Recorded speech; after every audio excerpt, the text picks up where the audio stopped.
ನಮಸ್ಕಾರ ಶ್ರೋತೃ ಬಾಂಧವರೇ, ರೇಡಿಯೋ ಪಾಂಚಜನ್ಯದ ವೈದ್ಯ ದೇವೋಭವ ಕಾರ್ಯಕ್ರಮಕ್ಕೆ ನಿಮಗೆಲ್ಲರಿಗೂ ಆತ್ಮೀಯ ಸ್ವಾಗತ. ಮಾನವ ದೇಹದ ಅತ್ಯಂತ ಸಂವೇದನಾಶೀಲ ಅಂಗ ಅಂದರೆ ಅದು ಚರ್ಮ. ಈ ದಿನ ನಮ್ಮ ಜೊತೆಗೆ ಚರ್ಮ ರೋಗದ ಬಗ್ಗೆ, ಅದರಲ್ಲೂ ವಿಶೇಷವಾಗಿ ತೊನ್ನು ರೋಗದ ಬಗ್ಗೆ ಮಾಹಿತಿಯನ್ನು ನೀಡಲಿಕ್ಕೆ ತಜ್ಞ ವೈದ್ಯರಾದಂಥ ಡಾಕ್ಟರ್ ಸಚಿನ್ ಮನೋಹರ್ ಅವರು ನಮ್ಮ ಜೊತೆಗೆ ಇದ್ದಾರೆ. ಡಾಕ್ಟರ್ ಸಚಿನ್ ಮನೋಹರ್ ಅವರು ತಮ್ಮ MBBS ಪದವಿಯನ್ನು ಫಾದರ್ ಮುಲ್ಲರ್ ಆಸ್ಪತ್ರೆಯಿಂದ ಪಡೆದಿದ್ದು, ತದನಂತರ MD ಡರ್ಮಟಾಲಜಿ ವಿಭಾಗದ ವಿಶೇಷ ಪರಿಣತಿಯನ್ನು SDM ಕಾಲೇಜು ಧಾರವಾಡ ಇಲ್ಲಿಂದ ಪಡೆದಿರುತ್ತಾರೆ. ಪ್ರಸ್ತುತ ಪುತ್ತೂರಿನ ಬುಳುವಾರಿನಲ್ಲಿ ಇರುವಂತಹ ಪುತ್ತೂರು ಸ್ಕಿನ್ ಕ್ಲಿನಿಕ್ನಲ್ಲಿ ಸಲಹೆಗೆ ಲಭ್ಯರಿರುವಂತಹ ಶ್ರೀಯುತರನ್ನ ಈ ಕಾರ್ಯಕ್ರಮಕ್ಕೆ ಆತ್ಮೀಯವಾಗಿ ಸ್ವಾಗತಿಸ್ತಾ, ನಮಸ್ಕಾರ ಡಾಕ್ಟ್ರೇ. ನಮಸ್ತೆ. ನಮಸ್ತೆ ಡಾಕ್ಟ್ರೇ, ನಾನು ಆಗಲೇ ಹೇಳಿದ ಹಾಗೆ ಮಾನವ ದೇಹದಲ್ಲಿ ಚರ್ಮ ಅನ್ನುವಂಥದ್ದು ಅತ್ಯಂತ ಸಂವೇದನಾಶೀಲವಾದಂಥ ಒಂದು ಅಂಗ. ಒಬ್ಬ ವ್ಯಕ್ತಿ ಆರೋಗ್ಯಕರವಾಗಿದ್ದಾನೆ ಅನ್ನುವುದನ್ನು ಆತನ ಚರ್ಮವನ್ನು ನೋಡಿಯೇ ಗುರುತಿಸಬಹುದು ಅನ್ನುವಂಥ ಮಾತುಗಳನ್ನು ಕೂಡ ನಾವು ಕೇಳ್ತಾ ಇದ್ದೇವೆ. ಚರ್ಮಕ್ಕೆ ಬಾಧಿಸುವಂಥ ಕಾಯಿಲೆಗಳು ಕೂಡ ಹಲವಾರು. ಅದು ಒಂದು ನೀರಿನ ವ್ಯತ್ಯಾಸದಿಂದ ಇರಬಹುದು, ಆಹಾರದ ವ್ಯತ್ಯಾಸದಿಂದ ಇರಬಹುದು, ಪರಿಸರದಲ್ಲಿ ಆಗುವಂತಹ ಯಾವುದೇ ಒಂದು ವಸ್ತುವನ್ನು ಸ್ಪರ್ಶಿಸಿದಾಗ ಆಗುವಂಥದ್ದಿರಬಹುದು. ಅತ್ಯಂತ ಶೀಘ್ರವಾಗಿ ಸಂವೇದನಾಶೀಲವಾಗಿ ಸ್ಪಂದಿಸುವಂಥ ಒಂದು ದೇಹದ ಭಾಗ ಅಂದರೆ ಚರ್ಮ. ವಿಶೇಷವಾಗಿ ಈ ದಿನ ಜೂನ್ 25ರಂದು ನಾವು ವಿಶ್ವ ತೊನ್ನು ರೋಗವನ್ನು ಆಚರಿಸ್ತಾ ಇದ್ದೇವೆ. ಈ ನಿಟ್ಟಿನಲ್ಲಿ ತೊನ್ನು ರೋಗದ ಬಗ್ಗೆ ಮಾಹಿತಿಯನ್ನು ತಾವು ನೀಡಬೇಕು ಅಂತ ಕೇಳ್ಕೊಳ್ತಾ, ಡಾಕ್ಟ್ರೇ, ಈ ತೊನ್ನು ರೋಗ ಅಂದರೆ ಏನು ಮತ್ತು ಅದು ಬರುವುದಕ್ಕೆ ಕಾರಣಗಳೇನು ಅನ್ನುವುದನ್ನು ತಿಳಿಸ್ತೀರಾ? ಈಗ ನೀವು ಹೇಳಿದಾಗೆ ನಮ್ಮ ದೇಹದ ಅತ್ಯಂತ ದೊಡ್ಡ ಲಾರ್ಜೆಸ್ಟ್ ಆರ್ಗನ್ ಅಂತ ಹೇಳಿದರೆ ಅದು ನಮ್ಮದು ಚರ್ಮ. ಸೊ ಚರ್ಮದ್ದು ಮೇನ್ ಫಂಕ್ಷನ್ಸ್ ಅಂತ ಏನು ಹೇಳಿದ್ರೆ, ಅದು ನಮ್ಮ ದೇಹದ ಒಳಗಡೆ ಇರುವಂಥದ್ದು ಅಂಗವನ್ನು ಹೊರಗಡೆನ ಯಾವುದೆಲ್ಲ ಇನ್ಸಲ್ಟ್ಸ್ ಅಂತ ಹೇಳ್ತೇವೆ, ಎನ್ವೈರ್ಮೆಂಟಲ್ ಏನೆಲ್ಲ ಇರ್ತದೆ ಅದನ್ನು ಪ್ರೊಟೆಕ್ಟ್ ಮಾಡೋದು ಅದರ ಮೇನ್ ಫಂಕ್ಷನ್. ಹೌದು. ಸೊ ಈ ಪ್ರೊಟೆಕ್ಟ್ ಮಾಡೋದು ಯಾವುದರಿಂದ, ವಾತಾವರಣದಲ್ಲಿ ವ್ಯತ್ಯಾಸ ಆಗುವಂಥ ಈ ಟೆಂಪರೇಚರ್ ಇರಲಿ, ಮತ್ತು ಧೂಳು, ಕೆಮಿಕಲ್ಸ್, ಮತ್ತು ನೀರು, ಮತ್ತು ಬಿಸಿಲು. ಹೌದು. ಸೊ ಇದರಿಂದೆಲ್ಲ ಏನೆಲ್ಲ ನಮ್ಮ ದೇಹಕ್ಕೆ ಪ್ರಾಬ್ಲಮ್ಸ್ ತೊಂದರೆ ಬರ್ತದೆ ಅದನ್ನು ಅವಾಯ್ಡ್ ಮಾಡಲಿಕ್ಕೋಸ್ಕರ ನಮ್ಮದು ಚರ್ಮ ಇರುವಂಥದ್ದು ಮೇನ್ಲಿ ಪ್ರೊಟೆಕ್ಟಿವ್ ಲೇಯರ್, ಒಂದು ಕವಚ ಅಂತ ಹೇಳ್ಬೋದು ಅಲ್ವಾ. ಸೊ ಬಿಸಿಲಿನಿಂದ ಪ್ರೊಟೆಕ್ಟ್ ಮಾಡಲಿಕ್ಕೆ ಅದು ನಮ್ಮ ದೇಹಕ್ಕೆ ಬಿಸಿಲಿನಿಂದ ತುಂಬ ಡ್ಯಾಮೇಜ್ ಆಗ್ತದೆ. ಅಂದರೆ ಬಿಸಿಲಲ್ಲಿ ಇರುವಂಥದ್ದು ಅಲ್ಟ್ರಾ ವೈಲೆಟ್ ಲೈಟ್ ಅಂತ ಹೇಳ್ತೇವೆ. ಸೊ ಈ UV ಕಿರಣಗಳು ನಮ್ಮ ದೇಹದ ಸೆಲ್ಸ್ ಅಂತ ಹೇಳ್ತೀವಲ್ಲ ಅದಕ್ಕೆ ಬಿದ್ದಾಗ ಆ ಸೆಲ್ಸಲ್ಲಿ ಮ್ಯುಟೇಷನ್ ಆಗ್ತದೆ. ಸೊ ಡ್ಯಾಮೇಜ್ ಆಗ್ತದೆ. ಡ್ಯಾಮೇಜ್ ಆದಾಗ ಏನಾಗ್ತದೆ, ಅದು ಕ್ಯಾನ್ಸರ್ ಆಗಿ ಉತ್ಪತ್ತಿ ಆಗ್ತದೆ. ಸೊ ಇದನ್ನು ತಡೆಗಟ್ಟಲಿಕ್ಕೋಸ್ಕರ ನಮ್ಮ ದೇಹದಲ್ಲೇ ಒಂದು ಮೆಲಾನಿನ್ ಅನ್ನುವಂಥದ್ದು ಪಿಗ್ಮೆಂಟ್ ನಮ್ಮ ಚರ್ಮ ಉತ್ಪತ್ತಿ ಮಾಡ್ತದೆ, ಮೆಲಾನಿನ್ ಅಂತೇಳಿ. ಸೊ ಈ ಮೆಲಾನಿನ್ ಬಣ್ಣ ಅದೇ ನಮ್ದು ಚರ್ಮದ ಬಣ್ಣ ಕೊಡ್ಲಿಕ್ಕೆ ಮೇನ್ ಕಾರಣ ಅದೇ. ತುಂಬಾ ಬಿಸಿಲಲ್ಲಿ ಹೋದವರಿಗೆ ಅದು ಮೆಲನಿನ್ ಉತ್ಪತ್ತಿ ಜಾಸ್ತಿ ಆಗ್ತದೆ. ಬಿಸಿಲಿಂದ ಪ್ರೊಟೆಕ್ಟ್ ಮಾಡಲಿಕ್ಕೆ ನಮ್ಮ ದೇಹವೇ ಆಸ್ ಅ ಪ್ರೊಟೆಕ್ಟಿವ್ ಮೆಕ್ಯಾನಿಸಮ್ ಜಾಸ್ತಿ ಮೆಲನಿನ್ ಪ್ರೊಡ್ಯೂಸ್ ಮಾಡಿ ಕಪ್ಪಾಗುವಂಥದ್ದು ಚರ್ಮ. ಯಾರು ಬಿಸಿಲಿಗೆ ಜಾಸ್ತಿ ಹೋಗೋದಿಲ್ಲ, ಮನೆ ಒಳಗಡೆ ಕೂತ್ಕೊಂಡಿರ್ತಾರೆ, ಅವರಿಗೆ ಜಾಸ್ತಿ ಆ ಮೆಲನಿನ್ ಪ್ರೊಡಕ್ಷನ್ ಬೇಕಾಗೋದಿಲ್ಲ, ಯಾಕಂದ್ರೆ ಅಷ್ಟು ಬಿಸಿಲು ಬೀಳೋದಿಲ್ಲ ಪ್ರೊಟೆಕ್ಟ್ ಮಾಡಲಿಕ್ಕೆ. ಸೊ ಈ ಮೆಲನಿನ್ ಅಂಶದಿಂದ ನಮ್ಮದು ದೇಹದ್ದು ಚರ್ಮದ್ದು ವರ್ಣ ಎಲ್ಲ ಬರುವಂಥದ್ದು. ಸೊ ಈ ಮೆಲನಿನ್ ಅನ್ನೋ ಅಂಶವನ್ನು ಉತ್ಪತ್ತಿ ಮಾಡಲಿಕ್ಕೆ ಮೆಲನೋಸೈಡ್ಸ್ ಅಂತ ಇರ್ತದೆ. ಮೆಲನೋಸೈಡ್ಸ್ ಚರ್ಮದಲ್ಲೇ ಇರ್ತದೆ. ಸೊ ಈ ಮೆಲನೋಸೈಡ್ಸ್ ಅನ್ನುವಂಥದ್ದು ಎಲ್ಲಿಯಾದರೂ ಕೊರತೆ ಆದರೆ ಅಲ್ಲಿ ಮೆಲನಿನ್ ಉತ್ಪತ್ತಿ ಆಗೋದಿಲ್ಲ, ಅಷ್ಟು ಜಾಗದಲ್ಲಿ ಬಣ್ಣ ಇರೋದಿಲ್ಲ. ಸರಿ. ಮಾನವನ ಸಹಜವಾದಂಥ ಚರ್ಮದ ಬಣ್ಣ ಇರುವುದಿಲ್ಲ, ದೇಹದ ಉಳಿದ ಭಾಗದಲ್ಲಿ ಏನು ಸಹಜವಾಗಿ ಬಣ್ಣ ಇತ್ತು ಅದು ಇಲ್ಲದೆ ಆಗುವಂತ ಸಾಧ್ಯತೆಗಳು. ಹಾಗೇನಾಗ್ತದೆ, ಚರ್ಮದ್ದು ನ್ಯಾಚುರಲ್ ಕಲರ್ ವೈಟ್ ಆಗಿ ಇರ್ತದೆ. ಸೊ ಅದನ್ನು ತೊನ್ನು, ಬಿಳಿ ಮಚ್ಚೆ, ವಿಟಿಲಿಗೋ ಅಂತ ಹೇಳುವಂಥದ್ದು ಅಷ್ಟೇ. ಸೊ ಈ ಮೆಲನೋಸೈಟ್ ಇರದೇ ಇರಲಿಕ್ಕೆ ಕಾರಣ ಸುಮಾರು ಇರ್ತದೆ. ಒಂದು ಜೆನೆಟಿಕ್ ಆಗಿ, ವಂಶ ಪಾರಂಪರಿಕವಾಗಿ ಏನಾದರೂ ಒಂದು ಸಣ್ಣ ಚೇಂಜಸ್, ಮ್ಯುಟೇಷನ್ಸ್ ಅಂತ ಹೇಳ್ತೇವೆ. ಹಾಗಿದ್ದಾಗ ದೇಹದ ಒಂದು ಭಾಗದಲ್ಲಿ ಆ ಮೆಲನೋಸೈಟ್ ಅಷ್ಟು ಇರುವುದಿಲ್ಲ. ಇನ್ನೊಂದು ಏನಾದರೂ ನಾವು ಏಜ್ ಆಗ್ತಾ ಹೋದಾಗ ಏನಾದರೂ ಕೆಮಿಕಲ್ಸಿಂದ ಆ ಮೆಲನೋಸೈಟ್ ಎಲ್ಲಿಯಾದರೂ ಡಿಸ್ಟ್ರಾಯ್ ಆದರೆ, ಇಲ್ಲದ್ರೆ ನಮ್ಮದೇ ಬಾಡಿಯಲ್ಲಿ ನಮ್ಮದೇ ರೋಗ ನಿರೋಧಕ ಶಕ್ತಿ ಅಂತ ಇರ್ತದೆ, ಇಮ್ಯೂನ್ ಸಿಸ್ಟಮ್ ಅಂತ ಹೇಳಿ. ಸೊ ಈ ಇಮ್ಯೂನ್ ಸಿಸ್ಟಮ್ ಇದು ಮೇನ್ ಕೆಲಸ ಏನಂತ ಹೇಳಿದ್ರೆ, ಹೊರಗಡೆಯಿಂದ ಏನೆಲ್ಲ ಈ ಕ್ರಿಮಿಗಳಾಗಲಿ ಕೆಮಿಕಲ್ಸ್ ಆಗಲಿ ಅದನ್ನು ಐಡೆಂಟಿಫೈ ಮಾಡಿ ಅದನ್ನು ನಾಶ ಮಾಡುವಂಥದ್ದು. ಸೊ ಅದು ನಮ್ಮ ದೇಹದ ಅಂಗವನ್ನು ಪ್ರೋಟೀನ್ಸ್ ಅಂತ ಆ್ಯಂಟಿಜೆನ್ಸ್ ಅಂತ ಏನು ಹೇಳ್ತೀವಿ ಅದನ್ನು ಏನು ಮಾಡೋದಿಲ್ಲ, ಅದಕ್ಕೇನು ಮಾಡೋದಿಲ್ಲ. ಆದರೆ ಕೆಲವೊಮ್ಮೆ ನಮ್ಮದೇ ಇಮ್ಯೂನ್ ಸಿಸ್ಟಮ್ ಕನ್ಫ್ಯೂಷನ್ ಅಂತ ಹೇಳ್ಬೋದು, ಸಿಂಪಲ್ ವರ್ಡಲ್ಲಿ ಕನ್ಫ್ಯೂಸ್ ಆಗಿ ನಮ್ಮದೇ ದೇಹದ ಕೆಲವು ಅಂಗಗಳನ್ನು ಅಟ್ಯಾಕ್ ಮಾಡುವಂಥದ್ದು. ಸೊ ಅದಕ್ಕೆ ಆಟೋ ಇಮ್ಯೂನ್ ಡಿಸೀಸ್ ಅಂತ ಹೇಳ್ತೇವೆ. ನಮ್ಮದೇ ದೇಹದ ರೋಗ ನಿರೋಧಕ ಶಕ್ತಿ ನಮ್ಮದೇ ದೇಹದ ಕೆಲವು ಅಂಗಗಳನ್ನು ಅಟ್ಯಾಕ್ ಮಾಡುವಂಥದ್ದು. ಸೊ ಚರ್ಮದಲ್ಲಿ ಮಾತ್ರ ಅಲ್ಲ, ದೇಹದಲ್ಲಿ ತಲೆಯಿಂದ ಕಾಲವರೆಗೆ ಎಲ್ಲ ಅಂಗದಲ್ಲಿ ಒಂದೊಂದು type of auto immune disease ಅಂತ ಬರ್ತದೆ. ಸೊ ಮೋಸ್ಟ್ ಕಾಮನ್ ಆಗಿ ರುಮಟೆಡ್ ಆರ್ಥರೈಟಿಸ್ ಅಂತ ಹೇಳ್ತೇವೆ, ಥೈರಾಯ್ಡೈಟಿಸ್ ಅಂತ ಹೇಳ್ತೇವೆ, ರುಮ್ಯಾಟಿಕ್ ಹಾರ್ಟ್ ಡಿಸೀಸ್ ಅಂತ ಹೇಳ್ತೇವೆ. ಸೊ ಇದೆಲ್ಲ ನಮ್ಮದೇ ಇಮ್ಯೂನ್ ಸಿಸ್ಟಮ್ ನಮ್ಮದೇ ಅಂಗದ್ದು ಕೆಲವು ಆ್ಯಂಟಿಜೆನ್ಸ್ ಪ್ರೋಟೀನ್ಸ್ ಅಂತ ಹೇಳ್ತೀವಿ ಅದಕ್ಕೆ ಅಟ್ಯಾಕ್ ಮಾಡುವಂಥದ್ದು. ಸೊ ವಿಟಿಲಿಗೋದಲ್ಲೂ ಆಟೋ ಇಮ್ಯೂನ್ ವಿಟಿಲಿಗೋ ಅಂತಿದೆ. ಅಂದರೆ ನಮ್ಮದೇ ಇಮ್ಯೂನ್ ಸಿಸ್ಟಮ್ ನಮ್ಮ ಮೆಲನೋಸೈಟ್ಸ್ನ ಮೇಲೆ ಅಟ್ಯಾಕ್ ಮಾಡಿ ಆ ಮೆಲನೋಸೈಟನ್ನು ಡಿಸ್ಟ್ರಾಯ್ ಮಾಡೋದು. ಆವಾಗ ಆ ಜಾಗದಲ್ಲಿ ಅಷ್ಟು ಜಾಗ ಬಣ್ಣವನ್ನು ಬದಲಾಯಿಸಿಕೊಳ್ಳುತ್ತದೆ. ಡಾಕ್ಟ್ರೇ, ಇನ್ನೂ ಇದನ್ನು ಸೂಕ್ಷ್ಮವಾಗಿ ನಾವು ಗಮನಿಸ್ತಾ ಹೋಗೋದಾದರೆ, ಸಾಮಾನ್ಯವಾಗಿ ನಮ್ಮ ಸುತ್ತಮುತ್ತಲಿನ ಪರಿಸರದಲ್ಲಿ ಕಾಣುವಂಥ ಈ ತೊನ್ನು ರೋಗಕ್ಕೆ ಒಳಗಾದಂಥ ವ್ಯಕ್ತಿಗಳನ್ನು ನೋಡಿದಾಗ ದೇಹದ ಕೆಲವೊಂದು ಭಾಗಗಳಲ್ಲಿ ಅದು ಕಾಣಿಸ್ತದೆ. ತಾವು ಹೇಳಿದ ಹಾಗೆ ಸಾಮಾನ್ಯವಾಗಿ ಕೈಗಳಲ್ಲಿ ಇರ್ಬೋದು, ಮುಖದ ಕೆಲವು ಭಾಗಗಳಲ್ಲಿ. ಡಾಕ್ಟ್ರೇ, ಸಾಮಾನ್ಯವಾಗಿ ಈ ತೊನ್ನು ರೋಗ ದೇಹದ ಯಾವ ಭಾಗದಲ್ಲಿ ಬರಲಿಕ್ಕೆ ಪ್ರಾರಂಭ ಆಗ್ತದೆ ಅಥವಾ ಯಾವ ಭಾಗದಲ್ಲಿ ಅದು ಬರಬಹುದು? ಹೌದು, ಈಗ ಅದರಲ್ಲಿ ಬೇರೆ ಬೇರೆ ಟೈಪ್ಸ್ ಅಂತ ಹೇಳ್ತೇವೆ. ತುಂಬ ಕಾಮನ್ ಆಗಿ ಹೇಳೋದು ಅಂತ ಹೇಳಿದ್ರೆ ಆಕ್ರೋಫೇಶಿಯಲ್ ವಿಟಿಲಿಗೋ ಅಂತ ಹೇಳ್ತೇವೆ. ಅಂದರೆ ತುಟಿ ಮತ್ತು ಕೈ ಕಾಲು ಬೆರಳ ತುದಿ ಈ ಜಾಗದಲ್ಲಿ ಬರುವಂಥದ್ದು. ಸೊ ಅದು ಅಲ್ಲೇ ಲಿಪ್ ಆ್ಯಂಡ್ ಟಿಪ್ ಅಂತ ಹೇಳ್ತಾರೆ, ಲಿಪ್ ಟಿಪ್ ವಿಟಿಲಿಗೋ ಅಂತೇಳಿ, ಈ ಫಿಂಗರ್ ಟಿಪ್ಸ್ ಮತ್ತು ತುಟಿಯಲ್ಲಿ. ಸೊ ಅದು ತುಂಬ ಕಾಮನ್ ಅದು. ಆಮೇಲೆ ಸೆಗ್ಮೆಂಟಲ್ ವಿಟಿಲಿಗೋ ಅಂತ ಹೇಳ್ತೇವೆ. ಅಂದರೆ ನಮ್ಮ ದೇಹದ ಒಂದು ಭಾಗ ಮಾತ್ರ ಎಫೆಕ್ಟ್ ಆಗುವಂಥದ್ದು. ಸೊ ಅದರಲ್ಲಿ ವಿಶೇಷತೆ ಏನಂತ ಹೇಳಿದ್ರೆ ಅದು ಎಷ್ಟು ವರ್ಷ ಆದ್ರೂ ಅದೇ ಭಾಗದಲ್ಲಿ ಇರ್ತದೆ, ಇಡೀ ದೇಹಕ್ಕೇನು ಸ್ಪ್ರೆಡ್ ಆಗೋದಿಲ್ಲ, ಪಸರಿಸೋದಿಲ್ಲ. ಸೊ ಇನ್ನೊಂದು ವಿಟಿಲಿಗೋ ವಲ್ಗಾರಿಸ್ ಅಂತ ಹೇಳ್ತೀವಿ. ಅಂದರೆ ಒಂದು ಜಾಗದಲ್ಲಿ ಸ್ಟಾರ್ಟ್ ಆಗಿ ಅದು ಮತ್ತೆ ಇಡೀ ದೇಹಕ್ಕೆ ಅದು ಹರಡ್ತಾ ಹೋಗ್ತದೆ ನಿಧಾನ ವರ್ಷ ಹೋದಾಗೆ. ಸೊ ನಮಗೆ ಇದು ಸೆಗ್ಮೆಂಟಲ್ ಆರ್ ನಾನ್ ಸೆಗ್ಮೆಂಟಲ್ ಅಂತ ಅದನ್ನು ನಾವು ಎಷ್ಟು ಬೇಗ ಅದನ್ನು ಡಯಾಗ್ನೋಸ್ ಮಾಡ್ತೇವೆ ಅಷ್ಟು ಅದಕ್ಕೆ ಟ್ರೀಟ್ಮೆಂಟ್ ಫಲಕಾರಿಯಾಗಿರ್ತದೆ. ಅಂದರೆ ಸೆಗ್ಮೆಂಟಲ್ ನಾನು ಹೇಳಿದಾಗೆ ಬೇರೆ ಕಡೆ, ಈಗ ಕೆಲವರು ಉದಾಹರಣೆ ಬರೀ ಅಂಗೈಯಲ್ಲಿ ಮಾತ್ರ ಆ ಥರ ಬಿಳಿ ಆಗಿದ್ದರೆ ಬೇರೆ ಕಡೆ ಸ್ಪ್ರೆಡ್ ಆಗೋದಿಲ್ಲ ಅಂತ ನಮಗೆ ಎಲ್ಲಿ ಆದರೂ ತಿಳಿದಿದ್ರೆ, ಡಯಾಗ್ನೋಸ್ ಮಾಡಿದರೆ ಆ ಜಾಗಕ್ಕೆ ಮಾತ್ರ ಟ್ರೀಟ್ಮೆಂಟ್ ಕೊಡ್ಲಿಕ್ಕೆ ಆಗ್ತದೆ. ಸೊ ಅಲ್ಲಿಗೆ ಫೋಟೋಥೆರಪಿ ಅಂತ ಬರ್ತದೆ, ಮತ್ತು ಎಕ್ಸಾಮರ್ ಲೇಸರ್ ಅಂತ ಬರ್ತದೆ, ಮತ್ತು ಸರ್ಜರಿ ಸಹ ಬರ್ತದೆ. ಸರ್ಜರಿ ಅಂತ ಹೇಳಿದರೆ ಸ್ಕಿನ್ ಗ್ರಾಫ್ಟಿಂಗ್ ಅಂತ ಮಾಡ್ತೇವೆ. ಬೇರೆ ಕಡೆಯಿಂದ ದೇಹದ ಬೇರೆ ಭಾಗದಿಂದ ಸಾಮಾನ್ಯವಾಗಿರುವಂತಹ ಆರೋಗ್ಯಕರವಾದ ಚರ್ಮವನ್ನು ತೆಗೆದು ಈ ಜಾಗಕ್ಕೆ ಹಾಕುವಂಥದ್ದು. ಆಮೇಲೆ ಅವರು ಲೈಫ್ ಲಾಂಗ್ ಏನು ಚಿಂತೆ ಮಾಡಬೇಕು ಅಂತ ಇಲ್ಲ. ಸೊ ಆ ಸೆಗ್ಮೆಂಟಲ್ ಮತ್ತು ನಾನ್ ಸೆಗ್ಮೆಂಟಲ್ ಅಂತ ಡಯಾಗ್ನೋಸ್ ಮಾಡಲಿಕ್ಕೆ ಇರುವಂಥದ್ದು ತುಂಬ ಕಷ್ಟ ಅದು. ಸೊ ಅದಕ್ಕೋಸ್ಕರ ಈ ವರ್ಷದ ನೀವು ಹೇಳಿದ್ರಲ್ಲ ತೊನ್ನು ರೋಗ ದಿನ, ಈ ವರ್ಷದ ಮೇನ್ ಥೀಮ್ ಅಂತ ಹೇಳಿದರೆ ಅದೇ AI ಇನ್ವಾಲ್ವ್ಮೆಂಟ್ ಇನ್ ವಿಟಿಲಿಗೋ ಅಂತೇಳಿ, ಅಂದರೆ ಆರ್ಟಿಫಿಷಿಯಲ್ ಇಂಟೆಲಿಜೆನ್ಸ್.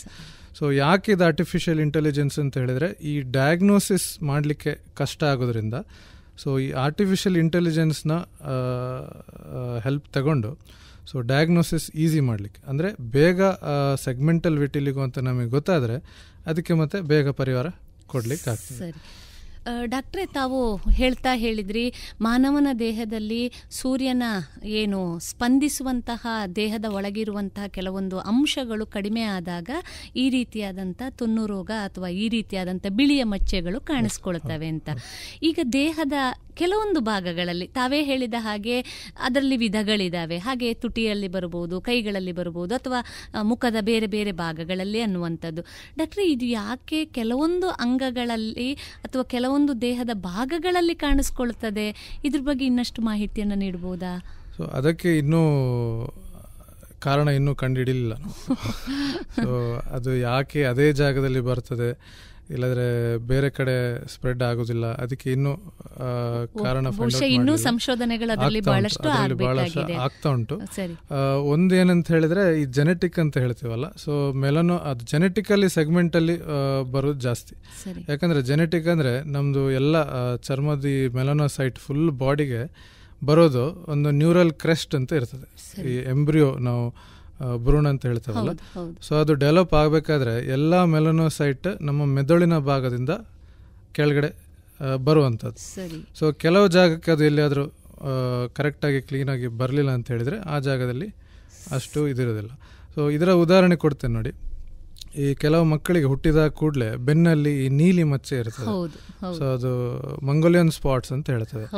ಅದು ಬರೋದೇ ಅದಕ್ಕೆ, ಯಾಕಂದರೆ ಅದು ಚರ್ಮದ ಒಳಗಡೆ ಇರ್ತದೆ. ಸೊ ಅದು ಇನ್ನೂ ಮೇಲೆ ಚರ್ಮಕ್ಕೆ ಬರಲಿಕ್ಕೆ ಸ್ವಲ್ಪ ಟೈಮ್ ಬೇಕು. ಒಂದು 2 ತಿಂಗಳಲ್ಲಿ ಮೇಲೆ ಬರ್ತದೆ. ಆವಾಗ ಅದು ಕರೆಕ್ಟ್ ಸ್ಕಿನ್ ಕಲರ್ ಬರ್ತದೆ.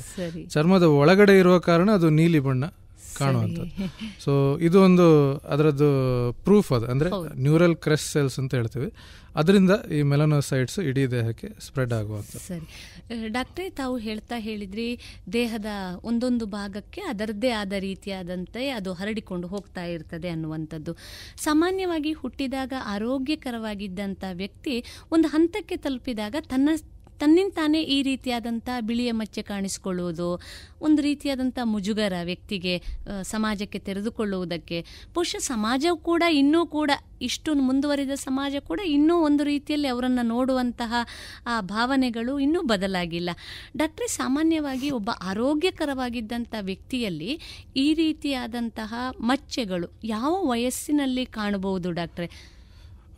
ಅದಕ್ಕೆ ವಯಸ್ಸು ಅಂತ ಏನು ಇದಿಲ್ಲ. ಹುಟ್ಟಿದ ಮಗುವಿಗೆ ಸಹ ಆ ಥರ ವೈಟ್ ಪ್ಯಾಚಸ್ ಇರೋದು ಉಂಟು. ಒಂದು 70-80 ವರ್ಷ ನಂತರನೂ ಬರೋದು ಉಂಟು. ಅದಕ್ಕೆ ಸಾಮಾನ್ಯವಾಗಿ ನಾವು ನೋಡಿದಾಗ ಒಂದು 30-40 ಆಸುಪಾಸಿನ ನಂತರದ ವ್ಯಕ್ತಿಗಳಲ್ಲಿ ಇದು ಜಾಸ್ತಿ ಕಾಣುವಂಥದ್ದು. ಅಂದ್ರೆ ಆ ಏಜ್ ಅಲ್ಲಿ ಆಟೋಇಮ್ಯೂನ್ ಅಂತ ಏನು ಹೇಳಿದಲ್ಲ, ಅದು ಬರೋದು ಈ ಏಜ್ ಅಲ್ಲಿ ಒಂದು 30 to 40, 45, 50 ಈ ಏಜ್ ಅಲ್ಲಿ ಆಟೋಇಮ್ಯೂನ್ ಡಿಸೀಸಸ್, ಎಲ್ಲ ಆಟೋಇಮ್ಯೂನ್ ಡಿಸೀಸಸ್ ಬರೋದು ಈ ಏಜ್ ಅಲ್ಲಿ. ಸೊ ಆ ಏಜ್ ಅಲ್ಲಿ ಸ್ವಲ್ಪ ಪೀಕ್ಸ್ ಜಾಸ್ತಿ, ಆದ್ರೆ ಬರೋದು ಎಲ್ಲ ಏಜ್ ಅಲ್ಲಿ ಬರ್ಬೋದು. ಆ ಏಜ್ ಅಲ್ಲಿ ಬರೋದಿಲ್ಲ ಅಂತ ಆ ಥರ ಏನಿಲ್ಲ. ಸೊ ಯಾವ ಏಜಲ್ಲಿ ಬರಲಿಕ್ಕೆ ಚಾನ್ಸಸ್ ಇರ್ತದೆ. ಸರಿ, ತಾವು ಬಹಳ ಉಪಯುಕ್ತವಾದಂಥ ಮಾಹಿತಿಯನ್ನು ನೀಡ್ತಾ ಇದ್ದೀರಿ. ಹುಟ್ಟಿದ ಮಗುವಿಗೂ ಬರುವಂಥ ಸಾಧ್ಯತೆಗಳು ಇದೆ. ಸರಿ ಡಾಕ್ಟ್ರೇ, ಈಗ ಇನ್ನೂ ಒಂದು ಪ್ರಮುಖವಾಗಿ ನಮಗೆ ಕಾಣುವಂಥದ್ದು, ಈಗ ಈ ರೀತಿಯಾದಂತಹ ಬದಲಾವಣೆಗಳು ವ್ಯಕ್ತಿಯ ದೇಹದಲ್ಲಿ ಆದಾಗ ಆರಂಭಿಕ ಹಂತದಲ್ಲಿ ಗುರುತಿಸುವುದು ಹೇಗೆ ಡಾಕ್ಟ್ರೇ? ಈಗ ಸಾಮಾನ್ಯವಾಗಿ ಒಂದು ಸಣ್ಣ ಬಿಳಿಯದಾದಂಥ ಮಚ್ಚೆ ಥರ ಕಾಣಿಸ್ತದೆ. ನಮ್ಮ ಆಡು ಭಾಷೆಯಲ್ಲಿ ಹೇಳುವುದಾದರೆ ಅದು ಸಿಬ್ಬ ಈ ಥರ ಅಂತ ಅಂದುಕೊಳ್ಳುವಂಥ ಸಾಧ್ಯತೆಗಳು ಇದೆ. ಬಹುಶಃ ಅದುವೇ ಇನ್ನೂ ದೀರ್ಘವಾಗಿ ಮುಂದುವರಿದು ವಿಸ್ತಾರವಾಗುವಂಥ ಸಾಧ್ಯತೆಗಳು ಇದೆ. ಡಾಕ್ಟ್ರೇ, ಇದನ್ನು ಆರಂಭಿಕ ಹಂತದಲ್ಲಿ ಗುರುತಿಸುವುದು ಹೇಗೆ? ಈಗ ಈ ಚರ್ಮದಲ್ಲಿ ಆ ಥರ ಬಣ್ಣ ಕಡಿಮೆಯಾಗಿ ಈ ಥರ ಬಿಳಿ ಆಗೋದಕ್ಕೆ ಒಂದು 4-5 ಬೇರೆ ಬೇರೆ ಸ್ಕಿನ್ ಡಿಸೀಸಸ್ ಅಂತ ಹೇಳ್ತೇವೆ. ಅದರಲ್ಲಿ ಒಂದೊಂದು ಅದು ಕಂಪ್ಲೀಟ್ ಇವಾಲ್ವ್ ಅಂತ ಹೇಳ್ತೇವೆ. ಅಂದರೆ ಈ ಕಂಪ್ಲೀಟ್ ಬಿಳಿ ಆಗೋವರೆಗೆ ನಮಗೆ ಕ್ಲಿಯರ್ ಕಟ್ ಡಯಾಗ್ನೋಸಿಸ್ ಮಾಡಲಿಕ್ಕೆ ತುಂಬ ಕಷ್ಟ. ಸೊ ಒಂದು ಸ್ವಲ್ಪ ಲೈಟ್ ಆಗಿರ್ತದೆ ಸ್ಕಿನ್. ನೀವು ಹೇಳಿದಾಗೆ ಈ ಸಿಬ್ಬ ಅಂತ ಹೇಳ್ತೇವೆ ನೋಡಿ, ಅದು ಪೂರ್ತಿಯಾಗಿ ಬಿಳಿ ಆಗೋದಿಲ್ಲ. ಅದು ಸ್ವಲ್ಪ ಲೈಟಾಗಿ ಈ ಕಾಫಿ ಬಣ್ಣ ಇದ್ದದ್ದು ಸ್ವಲ್ಪ ಹಾಲಿನ ಬಣ್ಣ ಆ ಥರ ಆಗುವಂಥದ್ದು. ಸೊ ಅದೇ ಕೆಲವೊಮ್ಮೆ ವಿಟಿಲಿಗೋ ತೊನ್ನು ರೋಗ ಕೂಡ ಇನಿಷಿಯಲ್ ಸ್ಟೇಜ್, ಪ್ರಾರಂಭಿಕ ಹಂತದಲ್ಲಿ ಈ ಸಿಬ್ಬ ಥರ ಕಾಣುವ ಸಾಧ್ಯತೆಗಳು ಇರ್ತದೆ. ಮತ್ತು ಬೇರೆ ಈ ಕುಷ್ಠರೋಗ ಅಂತ ಹೇಳ್ತೇವೆ, ಅದು ಕೆಲವೊಮ್ಮೆ ಈ ತೊನ್ನು ರೋಗ ಥರ ಕಾಣುವ ಸಾಧ್ಯತೆಗಳು ಇರ್ತದೆ. ಮತ್ತು ಹಲವಾರು ಬೇರೆ ಬೇರೆ ರೇರ್ ಡಿಸೀಸಸ್ ಅಂತ ಹೇಳಿದೆವು, ಅದು ಜಾಸ್ತಿ ಕಾಣ್ಕೊಳ್ಳೋದಿಲ್ಲ. ಆದರೆ ಕಾಮನ್ ಅಂತ ಹೇಳಿದರೆ ಇದೆ ಈ ಸಿಬ್ಬ ಮತ್ತು ಈ ತೊನ್ನು ರೋಗ ಮತ್ತು ಕುಷ್ಠರೋಗ. ಸೊ ಇದು 3 ಅಂತ ನಾವು ಹೇಳ್ಬೋದು. ಸೊ ಅದನ್ನು ಪ್ರಾರಂಭಿಕ ಹಂತದಲ್ಲಿ ಡಯಾಗ್ನೋಸ್ ಮಾಡಬೇಕು, ಕನ್ಫರ್ಮ್ ಮಾಡಬೇಕು ಅಂತ ಹೇಳಿದರೆ ಒಂದು ಸ್ಕಿನ್ ಬಯಾಪ್ಸಿ ಅಂತ ಮಾಡಬೇಕಾಗ್ತದೆ. ಆದರೆ ಅಷ್ಟು ಅಗ್ರೆಸಿವ್ ಆಗಿ ನಾವು ಹೋಗಬೇಕು ಅಂತಿಲ್ಲ. ಸೊ ಯೂಶ್ವಲಿ ಏನು ಮಾಡ್ತೇವೆ ನಾವು, ಪ್ರಾರಂಭಿಕ ಹಂತದಲ್ಲಿ ಆ ಥರ ಇದ್ದರೆ ಒಂದು ಇವಲ್ಯೂಷನ್ ನಾವು ನೋಡಬೇಕಾಗ್ತದೆ, ಪ್ರೋಗ್ರೆಷನ್ ನಾವು ನೋಡಬೇಕಾಗ್ತದೆ. ಸೊ ಪ್ರತಿ 2 ವಾರಕ್ಕೊಮ್ಮೆ ಇಲ್ಲದ್ರೆ ತಿಂಗಳಿಗೊಮ್ಮೆ ಅದರದ್ದೊಂದು ಫೋಟೋ ತಗೊಂಡು ನೋಡಬೇಕು ನಾವು, ಹೇಗೆ ಅದು ಕಲರ್ ಹಾಗೆ ಉಂಟಾ, ಇನ್ನೂ ಬಿಳಿ ಆಗ್ತಾ ಉಂಟಾ ಅಲ್ವಾ, ಹೌದು ಬೇರೆ ಕಡೆಯಲ್ಲಿ ಆದರೂ ಬರ್ತಾ ಇದೆಯಾ ಅಂತ ಒಂದು ನೋಡಿಕೊಂಡ್ರೆ ನಮಗೊಂದು ಅಂದಾಜು ಸಿಗ್ತದೆ. ಅದು ಸಿಂಪಲ್ ಸಿಬ್ಬ ಇರ್ಬೋದಾ ಅಲ್ಲ ತೊನ್ನು ರೋಗ ಅಥವಾ ಬೇರೆ ಚರ್ಮದ ಸಮಸ್ಯೆ ಇದೆಯಾ ಅನ್ನುವಂಥದ್ದು. ಡಾಕ್ಟ್ರೆ, ಇನ್ನೂ ಒಂದು ಜನಸಾಮಾನ್ಯರ ಮನಸ್ಸಿನಲ್ಲಿ ಮೂಡುವಂಥ ಪ್ರಶ್ನೆ, ಈ ತೊನ್ನು ರೋಗ ಒಬ್ಬ ವ್ಯಕ್ತಿಗೆ ಬಂದಾಗ ಸಮಾಜ ಅವನನ್ನು ಖಂಡಿತವಾಗಿ ನೋಡುವ ದೃಷ್ಟಿಕೋನ ಬದಲಾಗ್ತಾ ಇದೆ. ಏನೇ ಹೇಳಿದರೂ ಕೂಡ ಸಮಾಜ ಇವತ್ತು ಎಷ್ಟೇ ಮುಂದುವರೆದ್ರೂ ಕೂಡ ರೋಗದ ಬಗ್ಗೆ ಅರಿವುಗಳು ಮಾಹಿತಿಗಳು ಇದ್ದರೂ ಕೂಡ ಆ ರೋಗ ಇದ್ದ ತಕ್ಷಣ ಜನ ಒಂದಿಷ್ಟು ಅವರನ್ನು ದೂರ ಇಡುವಂಥ ಸಾಧ್ಯತೆಗಳು. ಒಂದು ಪ್ರಮುಖವಾದಂಥ ಪ್ರಶ್ನೆ ಎಲ್ಲರ ಮನಸ್ಸಿನಲ್ಲಿ ಮೂಡುವಂಥದ್ದು, ಈ ತೊನ್ನು ರೋಗ ಒಬ್ಬನಿಂದ ಇನ್ನೊಬ್ಬನಿಗೆ ಹರಡುವಂಥ ಸಾಧ್ಯತೆ ಇದೆಯಾ? ತಾವು ಹೇಳಿದ ಹಾಗೆ ವೈಜ್ಞಾನಿಕವಾಗಿ ಖಂಡಿತ ದೇಹದಲ್ಲಿ ಆಗುವಂಥ ಬದಲಾವಣೆಗಳು ಹರಡುವಂಥ ಸಾಧ್ಯತೆಗಳು ಇಲ್ಲ. ಆದರೂ ಕೂಡ ನಮ್ಮ ಶ್ರೋತೃ ಬಾಂಧವರ ಮಾಹಿತಿಗೋಸ್ಕರ ಇದು ಇನ್ನೊಬ್ಬನಿಗೆ ಅಥವಾ ತನ್ನಿಂದ ತನ್ನ ಮನೆಯಿಂದ ಒಬ್ಬನಿಗೆ ಇನ್ನೊಬ್ಬನಿಗೆ ಹರಡುವಂಥ ಸಾಧ್ಯತೆಗಳು ಇದೆಯಾ ಡಾಕ್ಟ್ರೇ? ಇಲ್ಲ, ಇದು ಹರಡುವಂಥ ಇದು ಸಾಂಕ್ರಾಮಿಕ ರೋಗ ಅಲ್ಲ. ಆದರೆ ಕೆಲವರಿಗೆ ಮನೆಯಲ್ಲಿ ನೀವು ನೋಡಿರ್ಬೋದು, ಒಬ್ರಿಗಲ್ಲ ಇಬ್ಬರಿಗಿರ್ತದೆ. ಸೊ ಅದು ಯೂಶಲಿ ಜೆನೆಟಿಕ್ ಇರುವಂಥದ್ದು. ಸೊ ಒಂದೇ ಮನೆಯಲ್ಲಿ ಇಬ್ಬರಿಗೆ ಉಂಟು, ಅದು ಮೋಸ್ಟ್ಲಿ ಹರಡಿದ್ದಲ್ವ, ಅದಂದ್ರೆ ಅವ್ರದ್ದು ಸೇಮ್ ಜೀನ್ಸ್ ಇರುವ ಕಾರಣ ಸೊ ಒಂದೇ ಮನೆಯಲ್ಲಿ ಇಬ್ಬರಿಗೆ ಮೂರು ಜನರಿಗೆಲ್ಲ ಬರುವ ಚಾನ್ಸಸ್ ಇರ್ತದೆ. ಮತ್ತೆ ತುಂಬ ಮುಖ್ಯವಾದ ಏನಂತ ಹೇಳಿದ್ರೆ, ಈಗ ಸಮಾಜ ಈ ತೊನ್ನು ರೋಗ ಇದ್ದವರನ್ನು ಹೀಗೆ ಉಳಿದವರ ಹಾಗೆ ನೋಡ್ತಾ ಇದ್ರೆ ಇವರು ವಿಟಿಲಿಗೋ ತೊನ್ನು ರೋಗದವರು ಟ್ರೀಟ್ಮೆಂಟ್ ಮಾಡಲೇಬೇಕು ಅಂತಿಲ್ಲ. ಯಾಕಂದ್ರೆ ಈ ತೊನ್ನು ರೋಗ ಇದ್ದವರಿಗೆ ಬೇರೆ ಆರೋಗ್ಯದ ಸಮಸ್ಯೆ ಏನೂ ಬರೋದಿಲ್ಲ. ಸೊ ಉಳಿದವರ ಹಾಗೆ ಅವ್ರು 80-90 ವರ್ಷ ಬದುಕ್ತಾರೆ, ಯಾವುದೇ ಬೇರೆ ಆರೋಗ್ಯ ಸಮಸ್ಯೆ ಬರೋದಿಲ್ಲ. ಆದರೆ ಉಳಿದವರು ಈ ಥರ ಅವರನ್ನು ನೋಡುವ ಕಾರಣ ಅವರಾಗಿ ಮದ್ದಿಗೆ ಬರುವಂಥದ್ದು. ಸೊ ಸಮಾಜದಲ್ಲಿ ಏನೋ ಸಮಸ್ಯೆ ಇಲ್ದಿದ್ರೆ ಇದಕ್ಕೆ ಆ್ಯಕ್ಚುಲಿ ಟ್ರೀಟ್ಮೆಂಟ್ ಬೇಕು ಅಂತ ಇಲ್ಲ. ಸೊ ಅದು ಸಾಧ್ಯ ಇಲ್ಲ. ಸೊ ಎಷ್ಟೇ ನಾವು ಡೆವಲಪ್ ಆದ್ರೂ, ಈವನ್ ಡೆವಲಪ್ಡ್ ಕಂಟ್ರೀಸ್ ಅಂತ ಅಲ್ಲೂ ಎಷ್ಟೇ ಎಜುಕೇಟೆಡ್ ಇದ್ರೂ ಸ್ವಲ್ಪ ಅದು ಸ್ಟಿಗ್ಮಾ, ಸೋಷಿಯಲ್ ಸ್ಟಿಗ್ಮಾ ಅನ್ನುವಂಥದ್ದು ಇದ್ದೇ ಇರ್ತದೆ. ಮಾನವನ ಮಾನಸಿಕ ಸ್ಥಿತಿ ಇನ್ನೂ ಬದಲಾಗಿಲ್ಲ. ಹೌದು. ಈಗ ಹೆಚ್ಚಿನವರು ಯಾರು ಟ್ರೀಟ್ಮೆಂಟಿಗೆ ಬರ್ತಾರೆ ನಮ್ಮಲ್ಲಿ, ಅವರಾಗೆ ಬರೋದಲ್ಲ, ಯಾರಾದರೂ ಅವರನ್ನು ಫೋರ್ಸ್ ಮಾಡಿ ಇದಕ್ಕೆ ಟ್ರೀಟ್ಮೆಂಟ್ ತಗೋ, ಯಾಕೆ ಡಿಲೇ ಮಾಡ್ತೀಯ, ಅವರಿಗೆ ಹೆಚ್ಚೇನು ಅದರ ಬಗ್ಗೆ ಪ್ರಾಬ್ಲಮ್ಸ್ ಇರೋದಿಲ್ಲ. ಯಾಕಂದರೆ ಅವರು ಆಲ್ರೆಡಿ ಇಷ್ಟು ವರ್ಷ ಟ್ರೀಟ್ಮೆಂಟ್ ಬರುವಾಗ ಆಲ್ರೆಡಿ 35-40 ವರ್ಷ ಆಗಿರ್ತದೆ. ಅದು ಶುರುವಾಗಿ ಕೆಲವರಿಗೆ 2-3 ವರ್ಷ ಎಲ್ಲ ಆಗಿರ್ತದೆ. ಅವರಿಗೆ ಅದರ ಬಗ್ಗೆ ಜಾಸ್ತಿ ಚಿಂತೆ ಇರೋದಿಲ್ಲ. ಅದೇ ಜನರು ಮಾತಾಡುವಾಗ ಕೆಲಸದಲ್ಲಿ ಆಗಲಿ ಹೊರಗಡೆಯಲ್ಲಿ ಆದರೂ ಏನಾದರೂ ಸ್ವಲ್ಪ ಅವರಿಗೆ ಮನಸ್ಸಿಗೆ ಒಂಚೂರು ನೋವಾದಾಗ ಅವರು ಅದಕ್ಕೆ ಮದ್ದು ಮಾಡುವಂತ ಹೆಚ್ಚಿನವರು ಬರ್ತಾರೆ. ಯಾಕೆಂದ್ರೆ ಬಹಳಷ್ಟು ಜನ ವ್ಯಕ್ತಿಗಳು ಇವತ್ತು ಸಾಮಾಜಿಕವಾಗಿ ತೆರೆದುಕೊಳ್ಳುವಂತಹ ಕ್ಷೇತ್ರಗಳಲ್ಲಿ ಕೆಲಸ ಮಾಡ್ತಾ ಇರ್ತಾರೆ. ಅಂಥವರಿಗೆ ಬಹುಶಃ ಇದಕ್ಕೆ ಪರಿಣಾಮಕಾರಿಯಾದಂಥ ಚಿಕಿತ್ಸೆ ಕೂಡ ಅತ್ಯಂತ ಅಗತ್ಯ ಆಗ್ತದೆ ಅಂತ ಅಂದ್ಕೊಳ್ಬೇಕಲ್ವಾ ಡಾಕ್ಟ್ರೆ? ಇನ್ನೂ ಒಂದು ಮುಖ್ಯವಾಗಿ ತಾವು ಹೇಳಿದ್ರೆ ಇದು ವಂಶಪಾರಂಪರವಾಗಿ ಬರಬಹುದಾದಂಥ ಸಾಧ್ಯತೆಗಳಿದೆ. ನಾವು ನೋಡಿದ ಹಾಗೆ ಸಾಮಾನ್ಯವಾಗಿ ಇವತ್ತಿನ ಎಲ್ಲ ಕಾಯಿಲೆಗಳಿಗೆ ಮೂಲ ಕಾರಣ ತಿನ್ನುವಂಥ ಆಹಾರ, ನಮ್ಮ ಪರಿಸರ ಮತ್ತು ಆರೋಗ್ಯಕರವಾದಂಥ ಜೀವನ ಶೈಲಿ, ಇವತ್ತಿನ ದಿನದಲ್ಲಿ ಒತ್ತಡದ ನಿರ್ವಹಣೆ, ಇದೆಲ್ಲ ಕೂಡ ಬರ್ತದೆ. ಡಾಕ್ಟ್ರೇ, ಈ ಕಾರಣಗಳು ಏನಾದರೂ ಈ ತೊನ್ನು ರೋಗಕ್ಕೆ ಒಂದಿಷ್ಟು ಕಾರಣ ಆಗ್ಬಹುದಾದ ಸಾಧ್ಯತೆಗಳಿದೆಯಾ ಡಾಕ್ಟ್ರೇ? ಉಂಟು. ಈ ಆಟೋ ಇಮ್ಯೂನ್ ಡಿಸೀಸ್ ಅಂತ ಏನು ಹೇಳಿದಲ್ಲ, ಈ ಆಟೋ ಇಮ್ಯೂನ್ ಅಂತ ಹೇಳುವಂಥದ್ದು, ಅದಕ್ಕೆ ಇದೆಲ್ಲ ಈ ಮಾಡರ್ನ್ ಲೈಫ್ ಸ್ಟೈಲ್ ಅಂತ ಏನು ಹೇಳ್ತೀವಲ್ಲ, ಸೊ ಇದೆಲ್ಲ ಕಾರಣ ಇರ್ತದೆ, ಒಂದಲ್ಲ ಒಂದು ಕಾರಣ ಇದ್ದೇ ಇರ್ತದೆ. ಸೊ ಯಾವುದೇ ಆಟೋ ಇಮ್ಯೂನ್ ಡಿಸೀಸಲ್ಲಿ ಒನ್ ಆಫ್ ದ ಟ್ರಿಗರ್ಸ್ ಅಂತ ಏನು ಹೇಳ್ತೀವಲ್ಲ, ಅದು ನಮ್ಮದು ಲೈಫ್ ಸ್ಟೈಲ್ ಇರುವಂಥದ್ದು. ಸೊ ಇದರಲ್ಲಿ ಫುಡ್ ಅಂತ ಹೇಳಿದರೆ ಈ ಆಕ್ಸಿಡೇಟಿವ್ ಡ್ಯಾಮೇಜ್ ಅಂತ ಆಗ್ತದೆ. ಕೆಲವೆಲ್ಲ ಆಹಾರದಲ್ಲಿ ಈ ಏನು ಹೇಳ್ತವೆ, ನಮ್ಮದು ಇಮ್ಯೂನ್ ಸಿಸ್ಟಮನ್ನು ವೀಕ್ ಮಾಡ್ಬೋದು ಅಂತ ಹೇಳ್ಬೋದು ಸಿಂಪಲ್ ವರ್ಡ್ಸಲ್ಲಿ. ಅಂದರೆ ಆಕ್ಸಿಡೇಟಿವ್ ಡ್ಯಾಮೇಜ್ ಅಂತ ಆಗುತ್ತೆ. ಸೊ ಆಕ್ಸಿಡೇಟಿವ್ ಡ್ಯಾಮೇಜ್ ಆದಾಗ ಇದೆಲ್ಲ ಆಟೋಇಮ್ಯೂನ್ ಡಿಸೀಸಸ್ ಬರುವ ಚಾನ್ಸಸ್ ಜಾಸ್ತಿ. ಸೊ ಅದಕ್ಕೆ ಆ್ಯಂಟಿ ಆಕ್ಸಿಡೆಂಟ್ ರಿಚ್ ಫುಡ್ಡನ್ನು ಕನ್ಸ್ಯೂಮ್ ಮಾಡಬೇಕು. ನೀವು ಕೇಳಿರೋದು ಆ್ಯಂಟಿ ಆಕ್ಸಿಡೆಂಟ್ ರಿಚ್ ಫುಡ್ ಅಂತ. ಈ ಆ್ಯಂಟಿ ಆಕ್ಸಿಡೆಂಟ್ ರಿಚ್ ಫುಡ್ ಅಂತ ಹೇಳಿದ್ರೆ ಇದೆ ನ್ಯಾಚುರಲ್, ನಾವು ನಮ್ಮ ಅಜ್ಜ ಎಲ್ಲ ಹೇಳ್ತಾ ಇರೋ ಅದೇ ಫ್ರೂಟ್ಸ್, ತರಕಾರಿ, ಮತ್ತೆ ಫ್ರೆಶ್ ಗಾಳಿ, ಫ್ರೆಶ್ ನೀರು. ಸೊ ಇದೆಲ್ಲ ಅದೇ ಆಂಟಿ ಆಕ್ಸಿಡೆಂಟ್ ಪ್ರಾಪರ್ಟೀಸ್ ಅಂತ ಇರ್ತದೆ. ಇದು ಆಕ್ಸಿಡೇಟಿವ್ ಡ್ಯಾಮೇಜ್ ಅನ್ನು ಕಡಿಮೆ ಮಾಡ್ತದೆ. So antioxidant rich food ಅಂದ್ರೆ ಅದೇ ಫ್ರೂಟ್ಸ್, ಫಲ, ಮತ್ತೆ ಇದು ವೆಜಿಟೇಬಲ್ಸ್. ಸೊ ಅದು ಇದೇ ತಿನ್ಬೇಕು ಅದೇ ತಿನ್ಬೇಕು ಅಂತ ಏನಿಲ್ಲ. ಎಲ್ಲ ಫ್ರೂಟ್ಸ್ ಅಲ್ಲಿ ವೆಜಿಟೇಬಲ್ಸ್ ಅಲ್ಲಿ ಆಂಟಿ ಆಕ್ಸಿಡೆಂಟ್ ಪ್ರಾಪರ್ಟೀಸ್ ಅಂತ ಇರ್ತದೆ. ಸೊ ಅದೊಂದು. ಮತ್ತೆ ಇದೆ ಪ್ರೊಸೆಸ್ಡ್ ಫುಡ್, ಅದರಲ್ಲಿ ಆಕ್ಸಿಡೇಟಿವ್ ಡ್ಯಾಮೇಜ್ ಆಗೋದು ಜಾಸ್ತಿ. ಸೊ ಪ್ರೊಸೆಸ್ಡ್ ಫುಡ್ ಅಂದರೆ ನೀವು ಸಕ್ಕರೆಯಿಂದ ಹಿಡಿದು ನಿಮ್ಮದು ಈಗ ಪ್ಯಾಕೆಟಿದ್ದ ಹಾಲು ಇರ್ಬೋದು, ಮತ್ತು ಈ ಚಿಪ್ಸ್, ಮತ್ತು ಬೇಕ್ರಿ ಐಟಮ್ಸ್, ಕಲರ್ ಇದು ಆರ್ಟಿಫಿಷಿಯಲ್ ಕಲರ್ಸ್, ಫ್ಲೇವರ್ಸ್ ಹಾಕಿ, ಈ ಕಾರ್ಬೋನೇಟೆಡ್ ಡ್ರಿಂಕ್ಸ್ ಇರಲಿ, ಯಾವುದು ನಮಗೆ ಅವಾಯ್ಡ್ ಮಾಡ್ಲಿಕ್ಕೆ ಆಗೋದಿಲ್ಲ.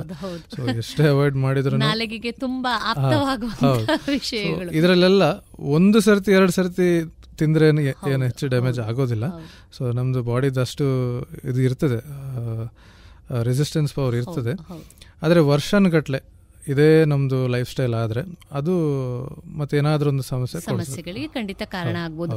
ಶ್ರೋತೃ ಬಾಂಧವರೆಲ್ಲರೂ ಗಮನಿಸಿಕೊಳ್ಳಬೇಕು, ಮನುಷ್ಯ ಆರೋಗ್ಯಕರವಾದಂಥ ಯಾವುದೇ ರೀತಿಯಾದಂಥ ಜೀವನ ಶೈಲಿ ಮಾಡುವುದಕ್ಕೂ ಕೂಡ ತಿನ್ನುವ ಆಹಾರ ಮತ್ತು ಯೋಚನಾ ಲಹರಿಗಳು ಇದು ಬಹಳ ಮುಖ್ಯ ಅನ್ನೋದನ್ನು ಪ್ರತಿಯೊಬ್ಬನು ಅರಿತುಕೊಂಡಾಗ ಬಹಳಷ್ಟು ಕಾಯಿಲೆಗಳಿಂದ ಮುಕ್ತನಾಗಬಹುದಾದಂಥ ಸಾಧ್ಯತೆ ಇದೆ ಅಲ್ವಾ ಡಾಕ್ಟ್ರೆ? ಡಾಕ್ಟ್ರೆ, ಇನ್ನೂ ಒಂದು ನಾವು ಆಗಲೇ ಉಲ್ಲೇಖ ಮಾಡಿದ ಹಾಗೆ ತಾವು ಹೇಳಿದ್ರಿ, ಈ ರೀತಿಯಾದಂಥ ಸಾಮಾನ್ಯವಾದ ತೊನ್ನು ರೋಗ ಯಾವುದೇ ರೀತಿಯಾದಂಥ ಸಮಸ್ಯೆಗಳನ್ನು ಉಂಟು ಮಾಡುವುದಿಲ್ಲ ಅನ್ನುವಂಥದ್ದು. ಆದರೂ ಕೂಡ ಜನಸಾಮಾನ್ಯರಲ್ಲಿ ಒಂದಿಷ್ಟು ಪ್ರಶ್ನೆಗಳು ಮೂಡುವುದಿದೆ.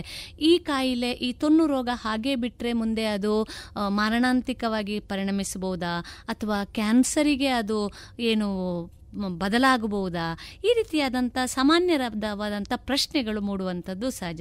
ಡಾಕ್ಟ್ರೆ, ಇದ್ರ ಬಗ್ಗೆ ತಾವೇನು ಹೇಳ ಬಯಸ್ತೀರಿ? ಹೌದು, ನೀವು ನಾನು ಹೇಳಿದಾಗೆ ಫಸ್ಟಿಗೆ ಈ ಮೆಲನಿನ್ ಅಂಶ ನಮ್ಮ ದೇಹವನ್ನು ಅಲ್ಟ್ರಾವೈಲೆಟ್ ಲೈಟಿಂದ ಪ್ರೊಟೆಕ್ಟ್ ಮಾಡ್ತದೆ ಅಂತ ಹೇಳಿದೆ. ಸೊ ಈ ತೊನ್ನು ರೋಗ ಇದ್ದವರಿಗೆ ಅದು ಆ ಮೆಲನಿನ್ ಅಂಶ ಇಲ್ಲ. ಸೊ ಈ ಅಲ್ಟ್ರಾವೈಲೆಟ್ ಲೈಟಿಂದ ಏನಾದರೂ ಡ್ಯಾಮೇಜ್ ಆದರೆ ಸೊ ಅದು ಸಮಸ್ಯೆ ಕೊಡ್ತದೆ. ಮೊದಲು ಈ ತೊನ್ನು ರೋಗ ಇದ್ದವರು ಎಲ್ಲಿಯಾದರೂ ತುಂಬ ಬಿಸಿಲಿಗೆ ಹೋಗೋದಿದ್ರೆ ಪ್ರೊಟೆಕ್ಟ್ ಮಾಡಬೇಕಾಗ್ತದೆ. ಕಂಪ್ಲೀಟ್ ಪ್ರೊಟೆಕ್ಷನ್, ಇಲ್ಲಾಂದರೆ ಸನ್ಸ್ಕ್ರೀನ್ ಅಂತ ಬರ್ತದೆ, ಅದನ್ನೇನಾದರೂ ಕಂಪಲ್ಸರಿ ಹಾಕಲೇಬೇಕಾಗ್ತದೆ. ಇಲ್ಲದ್ರೆ ನಮ್ಮದು ನ್ಯಾಚುರಲ್ ಮೆಕ್ಯಾನಿಸಮ್ ಏನಿರ್ತದೆ ಕ್ಯಾನ್ಸರನ್ನು ಪ್ರಿವೆಂಟ್ ಮಾಡುವಂಥದ್ದು, ಅದು ಅವರಲ್ಲಿ ಇಲ್ಲ. ಸೊ ಅದಕ್ಕೆ ನಾವು ಹೊರಗಡೆಯಿಂದ ಬೇರೆ ಏನಾದರೂ ಪ್ರೊಟೆಕ್ಷನ್ ಕೊಡಬೇಕಾಗ್ತದೆ. ಸೊ ಏನಾಗ್ತದೆ ಅಂತ ಹೇಳಿದ್ರೆ, ಅದೇ ತುಂಬ ಹೊತ್ತು ಬಿಸಿಲಿಗೆಲ್ಲ ಹೋದರೆ ಅವ್ರದ್ದು ಚರ್ಮ ಬಿಳಿ ಇದ್ದಲ್ಲಿ ಕೆಂಪಾಗಿ ಬಿಡ್ತದೆ. ಮತ್ತು ತುಂಬ ದಿವಸ ಹಾಗೆ ಲಾಂಗ್ ಟರ್ಮ್ ಸನ್ ಎಕ್ಸ್ಪೋಜರ್ ಅಂತ ಹೇಳ್ತೀವಲ್ಲ, ದಿವಸಕ್ಕೊಂದು ಅರ್ಧ ಗಂಟೆ ಕಂಟಿನ್ಯೂಸ್ 1 ವಾರ 2 ವಾರ ಎಲ್ಲ ಆ ಥರ ಇದ್ದರೆ ಕೆಂಪಾಗೋ ಜೊತೆಗೆ ಅದರಲ್ಲಿ ಸಣ್ಣ ಸಣ್ಣ ನೀರಿನ ಗುಳ್ಳೆಯಾಗಿ ಬರುವಂಥದ್ದು, ಕಜ್ಜಿಗಳು ಬರೋದು. ಸೊ ಇದೆಲ್ಲ ವಾರ್ನಿಂಗ್ ಸೈನ್ಸ್ ಅಂತ ಹೇಳ್ಬೋದು. ಸೊ ಈ ಥರ ಏನಾದಿದ್ದರೆ ಕೂಡಲೇ ಅದಕ್ಕೆ ಟ್ರೀಟ್ಮೆಂಟ್ ತಗೊಂಡ್ರೆ ಒಳ್ಳೆಯದು. ಸೊ ಮುಂದೆ ಏನು ಕ್ಯಾನ್ಸರ್ ಎಲ್ಲ ಆಗದಾಗೆ ಅವಾಯ್ಡ್ ಮಾಡ್ಲಿಕ್ಕೆ ಸಾಧ್ಯ ಇದೆ. ಡಾಕ್ಟ್ರೆ, ಇನ್ನೂ ಒಂದು ಸಾಮಾನ್ಯವಾಗಿ ಎಲ್ಲರಲ್ಲಿ ಮೂಡುವಂಥ ಪ್ರಶ್ನೆ, ಮುಖ್ಯವಾಗಿ ಈ ರೀತಿಯಾದಂಥ ಸಮಸ್ಯೆಗಳಿಂದ ಬಳಲುವಂಥವರಿಗೂ ಕೂಡ ಇದಕ್ಕೆ ಪರಿಣಾಮಕಾರಿಯಾದಂಥ ಚಿಕಿತ್ಸೆ ಇದೆಯೇ? ಯಾವ ರೀತಿಯ ಔಷಧಿ ಇವತ್ತು ಇದಕ್ಕೆ ಲಭ್ಯ ಇದೆ ಅಥವಾ ಚಿಕಿತ್ಸೆಗಳು ಲಭ್ಯ ಇದೆ? ಇದ್ರ ಬಗ್ಗೆ ಒಂದಿಷ್ಟು ಮಾಹಿತಿಯನ್ನು ನೀಡ್ತೀರಾ ಡಾಕ್ಟ್ರೆ? ಆವಾಗಲೇ ಹೇಳಿದಾಗೆ ಡಿವೈಡ್ ಮಾಡ್ತೀವಿ ನೋಡಿ, ಸೆಗ್ಮೆಂಟಲ್ ಮತ್ತು ನಾನ್ ಸೆಗ್ಮೆಂಟಲ್ ಅಂತ ಹೇಳಿ. ಸೊ ಸೆಗ್ಮೆಂಟಲ್ ವಿಟಿಲಿಗೋ ಅಂತ ಇದ್ದದಕ್ಕೆ ಅದಕ್ಕೆ ಅದೇ ಏನಾದರೂ ಒಂದು ಸರ್ಜಿಕಲ್ ಟ್ರೀಟ್ಮೆಂಟ್ ಮಾಡಿದರೆ ಅದಕ್ಕೆ ಕಂಪ್ಲೀಟ್ ಕ್ಯೂರ್ ಅದೇ. ಅದು ಸೆಗ್ಮೆಂಟಲ್ ವಿಟಿಲಿಗೋನೋ ಅಲ್ಲ ಅಲ್ಲ ಫುಲ್ ಬಾಡಿಗೆ ಬರುವಂಥದ್ದು ಅಂತ ನೋಡಬೇಕು ಅಂತ ಹೇಳಿದ್ರೆ ಅಟ್ಲೀಸ್ಟ್ 2 years ನಾವು ವೆಯ್ಟ್ ಮಾಡಬೇಕು. ಅದು ಸ್ಟೆಬಿಲಿಟಿ ಆಫ್ ಡಿಸೀಸ್ ಅಂತ ಹೇಳ್ತೇವೆ. ಸೊ 2 ವರ್ಷದಿಂದ ಅಲ್ಲಿ ವೈಟ್ ಪ್ಯಾಚ್ ಇದ್ದದ್ದು ಅಲ್ಲೇ ಉಂಟಾ ಅಲ್ಲ ಬೇರೆ ಕಡೆ ಬರ್ತಾ ಉಂಟಾ ಇಲ್ವಾ ಅಂತ ನೋಡಬೇಕಾಗ್ತದೆ. 2 ವರ್ಷದವರೆಗೆ ಅದು ಏನು ಅದರದ್ದು ಸೈಜ್ ಚೇಂಜ್ ಆಗಲಿಲ್ಲ, ಕಲರ್ ಚೇಂಜ್ ಆಗಲಿಲ್ಲ ಅಂತ ಹೇಳಿದರೆ ಅದು ಸ್ಟೇಬಲ್ ವಿಟಿಲಿಗೋ ಅಂತ ಹೇಳ್ತೇವೆ. ಸೊ ಈ ಸ್ಟೇಬಲ್ ವಿಟಿಲಿಗೋ ಅಂತಿದ್ದವರಿಗೆ ಈ ಸರ್ಜಿಕಲ್ ಟ್ರೀಟ್ಮೆಂಟ್ ಮಾಡಿದರೆ ಅದೇ ಅಷ್ಟೇ ಸಾಕಾಗ್ತದೆ, ಪರ್ಮನೆಂಟ್ ಅದೇ ಸೊಲ್ಯೂಷನ್. ಸೊ ಅನ್ಸ್ಟೇಬಲ್ ಡಿಸೀಸ್ ಅಂತ ಹೇಳ್ತೇವೆ. ಯಾರಿಗೆ ಈ 2 ವರ್ಷದೊಳಗಡೆ ಎಲ್ಲಿಯಾದರೂ ಬೇರೆ ಕಡೆ ಎಲ್ಲಾದರೂ ಬಂದರೆ, ಸೊ ಈಗ ಸೆಗ್ಮೆಂಟಲ್ ಬರೀ ಕೈಯಲ್ಲಿದ್ದವರಿಗೆ ಬೇರೆ ಕೈಯಲ್ಲಿ ಬಂದರೆ ಇಲ್ಲಾಂದರೆ ಮುಖದಲ್ಲಿ ಬಂದರೆ ಅದು ನಾನ್ ಸೆಗ್ಮೆಂಟಲ್ ಅಂತ ಹೇಳ್ತೀವಿ. ಸೊ ನಾನ್ ಸೆಗ್ಮೆಂಟಲ್ ವಿಟಿಲಿಗೋ ಅಂತ ಹೇಳಿದಾಗ ಅದಕ್ಕೆ ಲೈಫ್ ಲಾಂಗ್ ಟ್ರೀಟ್ಮೆಂಟ್ ಬೇಕಾಗ್ತದೆ. ಸೊ ಅದಕ್ಕೆ 1 ಟೈಮ್ ಟ್ರೀಟ್ಮೆಂಟ್, ಒಂದು ಮಾತ್ರೆ ತಗೊಂಡ್ರೆ ಹೋಗುವಂಥದ್ದು ಆ ಥರ ಇಲ್ಲ. ಸೊ ರೆಗ್ಯುಲರ್ ಅದಕ್ಕೆ ಟ್ರೀಟ್ಮೆಂಟ್ ತಗೊಳ್ಬೇಕಾಗ್ತದೆ. ಮತ್ತು ಟ್ರೀಟ್ಮೆಂಟಲ್ಲೂ ಬೇರೆ ಬೇರೆ ವಿಧದ್ದು ಇರ್ತದೆ. ಅಂದರೆ ಕ್ರೀಮ್ಸ್, ಆಯಿಂಟ್ಮೆಂಟ್ಸ್ ಬರ್ತದೆ, ಟ್ಯಾಬ್ಲೆಟ್ಸ್ ಉಂಟು, ಮತ್ತು ಫೋಟೋಥೆರಪಿ ಅಂತ ಉಂಟು, ಲೇಸರ್ ಟ್ರೀಟ್ಮೆಂಟ್ ಉಂಟು. ಮತ್ತು ನಮ್ಮದು ಹೆಚ್ಚಿನವರಿಗೆ ಜಸ್ಟ್ ಮುಖದಲ್ಲಿ ಒಂದು ಪ್ಯಾಚ್ ಇದ್ದವರಿಗೆ ಕ್ಯಾಮಫ್ಲಾಜಿಂಗ್ ಅಂತ ಮಾಡ್ತಾರೆ. ಕ್ಯಾಮಫ್ಲಾಜ್ ಅಂತ ಹೇಳಿದರೆ ನಾವು ರೆಗ್ಯುಲರಾಗಿ ಹಾಕುವಂಥ ಮೇಕಪ್ಪನ್ನೇ ಸೊ ನಮ್ಮ ಸ್ಕಿನ್ ಕಲರಿಗೆ ಮಾಡಿ ಅದಕ್ಕೆ ಸ್ಪೆಷಲಿಸ್ಟ್ ಇರ್ತಾರೆ ಕ್ಯಾಮಫ್ಲಾಜ್ ಅಂತ. ಸೊ ಅದನ್ನು ಬೇಕಾದ್ರೆ ಅವ್ರು ಮಾಡ್ಬೋದು. ಹಾಗೆ ಲಾಂಗ್ ಟರ್ಮ್ ನಿಮಗೆ ಟ್ರೀಟ್ಮೆಂಟ್ ವೆಯ್ಟ್ ಮಾಡಲಿಕ್ಕೆ ಆಗೋದಿಲ್ಲ ಅಂತ ಹೇಳಿದ್ರೆ ಅದನ್ನು ಮುಚ್ಚಿ ಬಿಡುವಂಥದ್ದು ಅಷ್ಟೇ. ಸೊ ಅದು ಟೆಂಪರರಿ ಬೆನಿಫಿಟ್ ಸಿಗ್ತದೆ. ಮತ್ತು ಸ್ಕಿನ್ ಗ್ರಾಫ್ಟಿಂಗ್ ಅಂತ ಏನು ಹೇಳಿದ್ವಿ ಅದೇ ಟೈಪ್. ಸ್ಕಿನ್ ಗ್ರಾಫ್ಟಿಂಗ್ ಅಂತ ಹೇಳಿದರೆ ಬೇರೆ ಕಡೆ ನಾರ್ಮಲ್ ಸ್ಕಿನ್ ಇದ್ದಿದ್ದನ್ನು ಅದರದ್ದು ಮೇಲೆದ್ದು ಪದರ ಮಾತ್ರ ತೆಗೆದು ಅದು ಬೇರೆ ಕಡೆ ಈ ವೈಟ್ ಪ್ಯಾಚ್ ಇದ್ದಲ್ಲಿ ಅಂಟಿಸುವಂಥದ್ದು. ಆ ಸ್ಕಿನ್ ಗ್ರಾಫ್ಟಿಂಗಲ್ಲೂ ಬೇರೆ ಬೇರೆ ವಿಧದ್ದುಂಟು. ಸೊ ಮೆಲನೋಸೈಟ್ ಕಲ್ಚರ್ಡ್, ನಾನ್ ಕಲ್ಚರ್ಡ್ ಸ್ಕಿನ್ ಗ್ರಾಫ್ಟಿಂಗ್ ಅಂತಂದರೆ ನಮ್ಮ ಸ್ಕಿನ್ನನ್ನು ತೆಗೆದು ಅದರಲ್ಲಿರುವಂಥ ಏನು ಮೆಲನೋಸೈಟ್ ಇದೆ ಅದು ಲ್ಯಾಬಲ್ಲೇ ಬೆಳೆಸಿ ಅದನ್ನು ಈ ವೈಟ್ ಪ್ಯಾಚಸ್ ಎಲ್ಲಿದೆ ಅಲ್ಲಿ ಇಂಜೆಕ್ಟ್ ಮಾಡುವಂಥದ್ದು. ಸೊ ಇದೆಲ್ಲ ರೀಸೆಂಟ್ ಡೆವಲಪ್ಮೆಂಟ್ಸ್ ಅಂತ ಹೇಳ್ಬೋದು. ಸೊ ಈಗ ಈ ಸೆಗ್ಮೆಂಟಲ್ ನಾನ್ ಸೆಗ್ಮೆಂಟಲ್ ಡಿವೈಡ್ ಮಾಡೋದ್ರಲ್ಲಿ ಇರುವಂಥ ಕಷ್ಟದ ಕೆಲಸ ಅಲ್ಲಿ ಪ್ರಾರಂಭ ಆಗ್ತದೆ. ಹೌದು. ಸೊ ಅದಕ್ಕೆ ಅರ್ಲಿ ಡಯಾಗ್ನೋಸಿಸ್ ಮಾಡಬೇಕಾಗ್ತದೆ. ಅಂದರೆ ಎಷ್ಟು ಬೇಗ ನೀವು ಹೋಗಿ ಅದೊಂದು ತೋರಿಸ್ಕೊಳ್ತೀರಿ ಅಷ್ಟು ಬೇಗ ನಿಮಗೆ ತಿಳಿತದೆ ಅದು ಟ್ರೀಟ್ಮೆಂಟ್ ಯಾವ ಟೈಪ್ ಮಾಡಬೇಕು ಅಂತೇಳಿ.